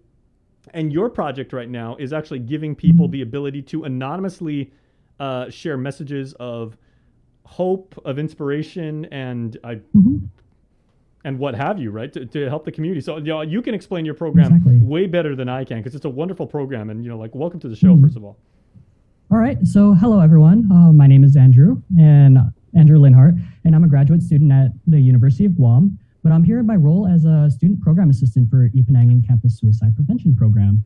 We are the university's Suicide Prevention Resource Center, and we provide the suicide prevention trainings and referral services for the University of Guam and the broader island community. We primarily educate and train the university and its students on what to do when coming across someone that's suicidal, whether it's their friend or classmate or family members or even themselves. Mm-hmm. And there are a wealth of these type of resources already in the community. There's a hotline, of course, by the Guam Behavioral Health and Wellness Center that is these days very, very well used by our island community. The volume of calls they're getting is off the charts. They're seasonally, obviously, you being a fellow Guamanian and everything, there's a suicide prevention hotline that goes around in the holiday season. But you've put actually a particular twist on how people may be able to contribute with the Post Secret program, right? Mm-hmm. So we recently relaunched a campaign that we've done before in 2019 called Post Secret, and it's an ongoing community art project developed in 2005 by a guy named Frank Warren, where people would mail in their secrets anonymously on one side of a postcard, and no restrictions are made on the contents of the secret, only that it must be truthful and never been told before. So with his Post Secret thing, he would take selected secrets and then he'd post them on his Post Secret website and art exhibits and all of that. So Post Secret is awesome because it's been adopted by the U.S. Substance Abuse and Mental Health Services Administration, or SAMHSA, as a creative strategy in suicide prevention. And Post Secret has been used by university-based campuses or university-based suicide prevention programs nationwide as an interactive way to increase awareness of mental health issues on college campuses. Anyway, UOG, Ipanangan, we've done the exact same thing with Ipanangan's Post Secret 2021 campaign. And it's to help students experiencing emotional pain to understand that they aren't alone and to break the stigma associated with talking about and seeking help with for mental health problems. So far, we've received about over 100 different secrets, and I'm creating a video to be used in our annual forum that we're hosting this year in November, containing most, if not all, the secrets that we've received. So as a graduate level psychology researcher, right? Would you classify like this approach, is this somewhat like cathartic on the part of the author of these secrets? And by the way, we got some of the secrets. You guys have like a litany of them. We got some of them up so people can see like a demonstration. But how would you actually classify this as? Oh, please. Sorry. So when it comes to these secrets, sometimes people have things that inside of them that they do want to say, like they have to get it off their chest. But sometimes the things that you want to get off your chest, like you don't want it linked back to you, because whether it's something that you've done that's controversial or something that like you just feel you really don't feel comfortable having it linked to you. Being able to just submit a secret anonymously, and then everyone can see. Like sometimes it'll help the person that was able to submit the secret and that they're letting something off their chest. But at the same time, the other people that are seeing their secret, like seeing that secret in public, they're like, oh, okay, I'm not the only one that feels this way. And that's awesome. And that is kind of like the delicious irony of this program, and irony in a very, very good sense. And I completely respect that because, you're letting the authors submit their stuff completely anonymously. No one's ever going to know exactly who said this, but they're being submitted, as you said, like out into the open in the hopes that you would find empathy with somebody else that says, hey, I thought I was the only person who was feeling like this. Someone's going through what I've been through or what I'm going through now, right? So can you talk like from a psychological standpoint from the perspective of the author and of a recipient, how effective is this as a tool for healing and for expression? Well, nobody likes to feel alone. Sometimes especially when it comes to mental health issues, people can feel alone. If you're stuck in your head, you can feel like all these issues are only like, I'm the only one that has them. I'm the only one that's like really depressed right now. Nobody will understand me. But being able to submit these secrets and see other secrets that have been out in the open of what people are experiencing, what people are feeling, how things that they've done, it's like, okay, maybe I'm not so alone in this. And because I'm not so alone, even just knowing that other people are going through this and seeing that someone else submitted something that's like this, it's a similar experience. It's like, it makes someone feel like, wow, okay. So I really am not alone. Even if I don't know who they are, like it's nice to see that it's not only me. And because the identity of the people like filling out these secrets is of course completely like anonymous and everything, can you kind of get a sense, maybe can you intuit based on like looking at these and everything like that, what maybe the age ranges are in this? Are we talking like from maybe middle school all the way up to people like in their 30s, or what type of issues are they dealing with? Okay, so we've had several, because it was on Ipanangan's Instagram page. Much of our followers are UOG students, and so we've had many different contributions or secrets talking directly about the university, whether it's fears of like moving back into campus like in person, or whether they're afraid of getting COVID, or really happy. Like we've had one where people were like, the individual was saying that they were pretty happy. They were hoping that COVID restrictions last a little longer because people are keeping cleaner. So they're cleaner than normal. So like we've had some really good things and nice cheery things, but we've also had some pretty dark ones. Like individuals are saying they were having a really hard time, that they were stuck at home and they can't go anywhere, or that because they're moving back into like in person, they're very anxious because the rates in Guam are still relatively high, you know, when it comes to COVID. We just get all variety of things, and sometimes, yeah, you can tell that like it's a student saying it. Sometimes it's someone talking about their work. There's just many different things and many different topics that this covers. Andrew, I wanted to jump in and ask a question and maybe get your answer. Do you think that this pandemic has allowed us to make this conversation we're having about just mental health issues and suicide a little more commonplace? Well, I honestly feel like, yeah, even though there have been, I feel like talking about mental health and such has been more commonplace lately to talk about, like in person, people being a lot more open about it online, being able to, because of the whole lockdown fiasco that we've had last year and such, a lot of resources that were put online they're a lot more available. So because of the availability of the resources online or and such, people have been more open about talking about their issues, whether it's in public or talking about it privately, you know?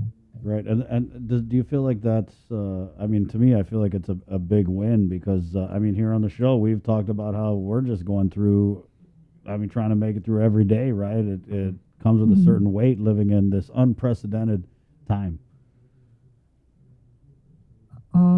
I'm sorry, can you repeat the question? It wasn't really a question. Oh, okay. Yeah, he was just saying, even Andrew, some people have reached out, you know, to us. They've been very, very generous to say, you know, if you guys ever need someone to talk to, because we realize that 5 days a week for 4 hours a day, you guys are talking about, you know, like nothing but COVID. So we're concerned that you guys may, if not already, then develop some form of like PTSD. Oh, I see. Yeah. And you know the service that you're now providing to the community is, you know, I mean, it's one of several manifestations of giving people some sort of conduit to, you know, express what they're feeling inside, whether that's rage, whether it's, you know, confusion, sadness, you know, what have you, and you know whether you want to do it in a public social media post to solicit, you know, feedback from others, or where, like with your program, whether you with Post Secret, whether you just want to do it completely anonymously. Because would you say as a psychology person that, you know, the worst thing you can do is to harbor those feelings and keep them inside and not be able to somehow communicate them? Exactly. When it comes to your feelings and emotions and such, you don't want to bottle it up because eventually it's just gonna pop. So being able to slowly release or find some kind of release, whether it's sharing the secret or doing your favorite coping mechanism, being able to express your feelings, being able to express all the stuff that you're experiencing in some way is probably one of the best ways to go about it. Yeah. So if people would like to participate, or maybe even like check out some of the posts to kind of get like a sense of what they're able to do, and, you know, or even, you know, be able to extract, you know, some, again, empathy from that, where can they check this out? And so we do have Instagram. It's at UOG Ipanangan. And especially, I don't have all of the posts all the secrets that we've received on there, but come November, I'm going to have everything compiled into a video that will be posted on there. Did we read out some of those secrets, Jay? We were showing them from Joseph. Right, yeah. That's, there's some pretty interesting things in there, Andrew, and they kind of run the gamut from very heavy statements, right? Like, I know there was one that said, I've thought about killing myself, to just kind of funnier, lighter fare. Like, there was that one about, I never thought I'd get used to all the masks or whatever. I didn't. Yeah, so there's some good stuff there, man. And how are those just, because I can see the value in people wanting to write something and not have anyone know who they are, right? But what do you do if you Mhm. get a secret where you feel like it's a red flag and you want to act on that info? And so when it comes to like, we do have those secrets. Well, like there are some secrets that were like, I'm feeling very suicidal. When it comes to secrets like that, we try to make sure that we have the resources out there to for people to reach out for help. And while our Instagram, we do talk about like we're trying to put out the resources that are available on Guam.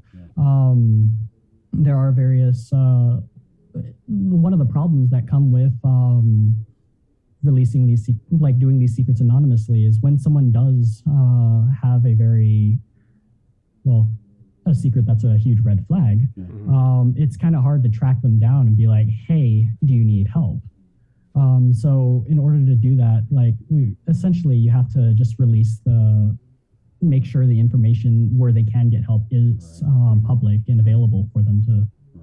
Yeah, you shoot your shot with that stuff and you put it out, and then hopefully it kind of resonates with somebody who's going through some things, right? Andrew, it's been good talking with you. I feel like we need to make this a more frequent thing. So Absolutely. Okay. We'll be in touch, man. Yeah, that'd be awesome. Great, and keep All up right, the thank you. great work over there, man. Yeah, you're doing a fantastic service for our community, man. We thank you. Thank you very much, and you continue doing what you're doing. All right, thank you. Well, we will, unless there's something that we don't know. Yeah. Well, yeah. We'll check the ratings and we'll get back to you. What'd you hear, Andrew? Any secrets? All right, Andrew. All right, so that was, of course, the Greater Good. Andrew doing great work over there. Make sure to check him out on Instagram and make sure to participate. If you have anything, as Andrew said, like the worst thing you can do is keep it bottled inside. Make sure you let it out. And that was the Greater Good, of course. Each and every Wednesday, we bring you the Greater Good, brought to you by Jay Goodman, a happiness company, and our friends at Guam Windward Memorial, where they celebrate life. Jay Goodman, first of all, they got quality products, the best customer support, and friendly service. They're open 24/7 at GuamGoodman.com. They got in-person pickup and free Guam delivery. Order with confidence. It's the Jay Goodman Way and Guam Windward Memorial, where love is everlasting. If you'd like more information or to schedule a tour, and their facilities are absolutely breathtaking, so please do so. Give them a call at 688-6371. And now let's go to Cover Me, brought to you by Burger King, where on Fridays, it's Chicken Fries Friday. It's back. You go there, you order a chicken fries. Man, I'm telling you guys, these chicken fries are awesome. Whoever invented it, they deserve the Nobel Peace Prize. And that's been going out recently. The Nobel is being awarded. Right, so I don't know if there was a nomination in question, but I would totally support Best that. use of chicken in a fry form. Thanks for that, Jay. You go there Friday, order chicken fries, and you say, I love the chicken fries. And they're going to give you another chicken fries just like that. Thank you so much, Burger King. It's also brought to you by Docomo Pacific. For Sabrina, Joe, Sir, Jason, and the whole team. Remember, we got your back with our 6 o'clock newscast. My name's Chris. Link fam, está adios.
Bisita si tatomu na tempo za kumuentus hampurago za pasafay sinzu sa hafagayu winibogu ile kuwa ginagaw bago na momento cocina unoy tu ni bendición mo sa tau bai asa guai gomu sainahu Postuhu papa ilagonya stantomu Tapos sasaw-saw ifasunya Taileg niya hunggan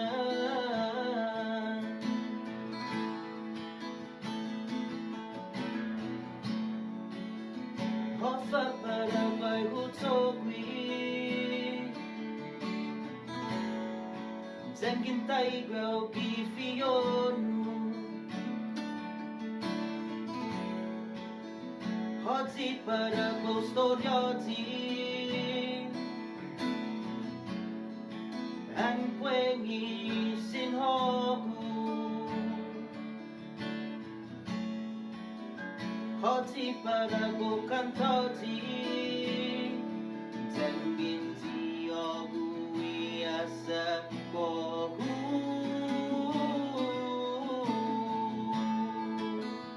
Neni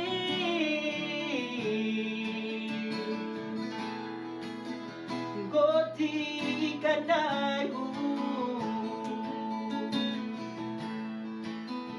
Neni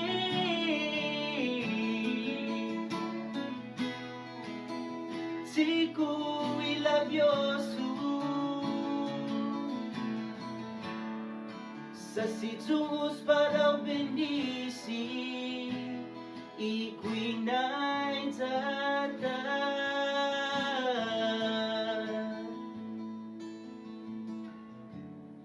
Sa situs para benisi Italonta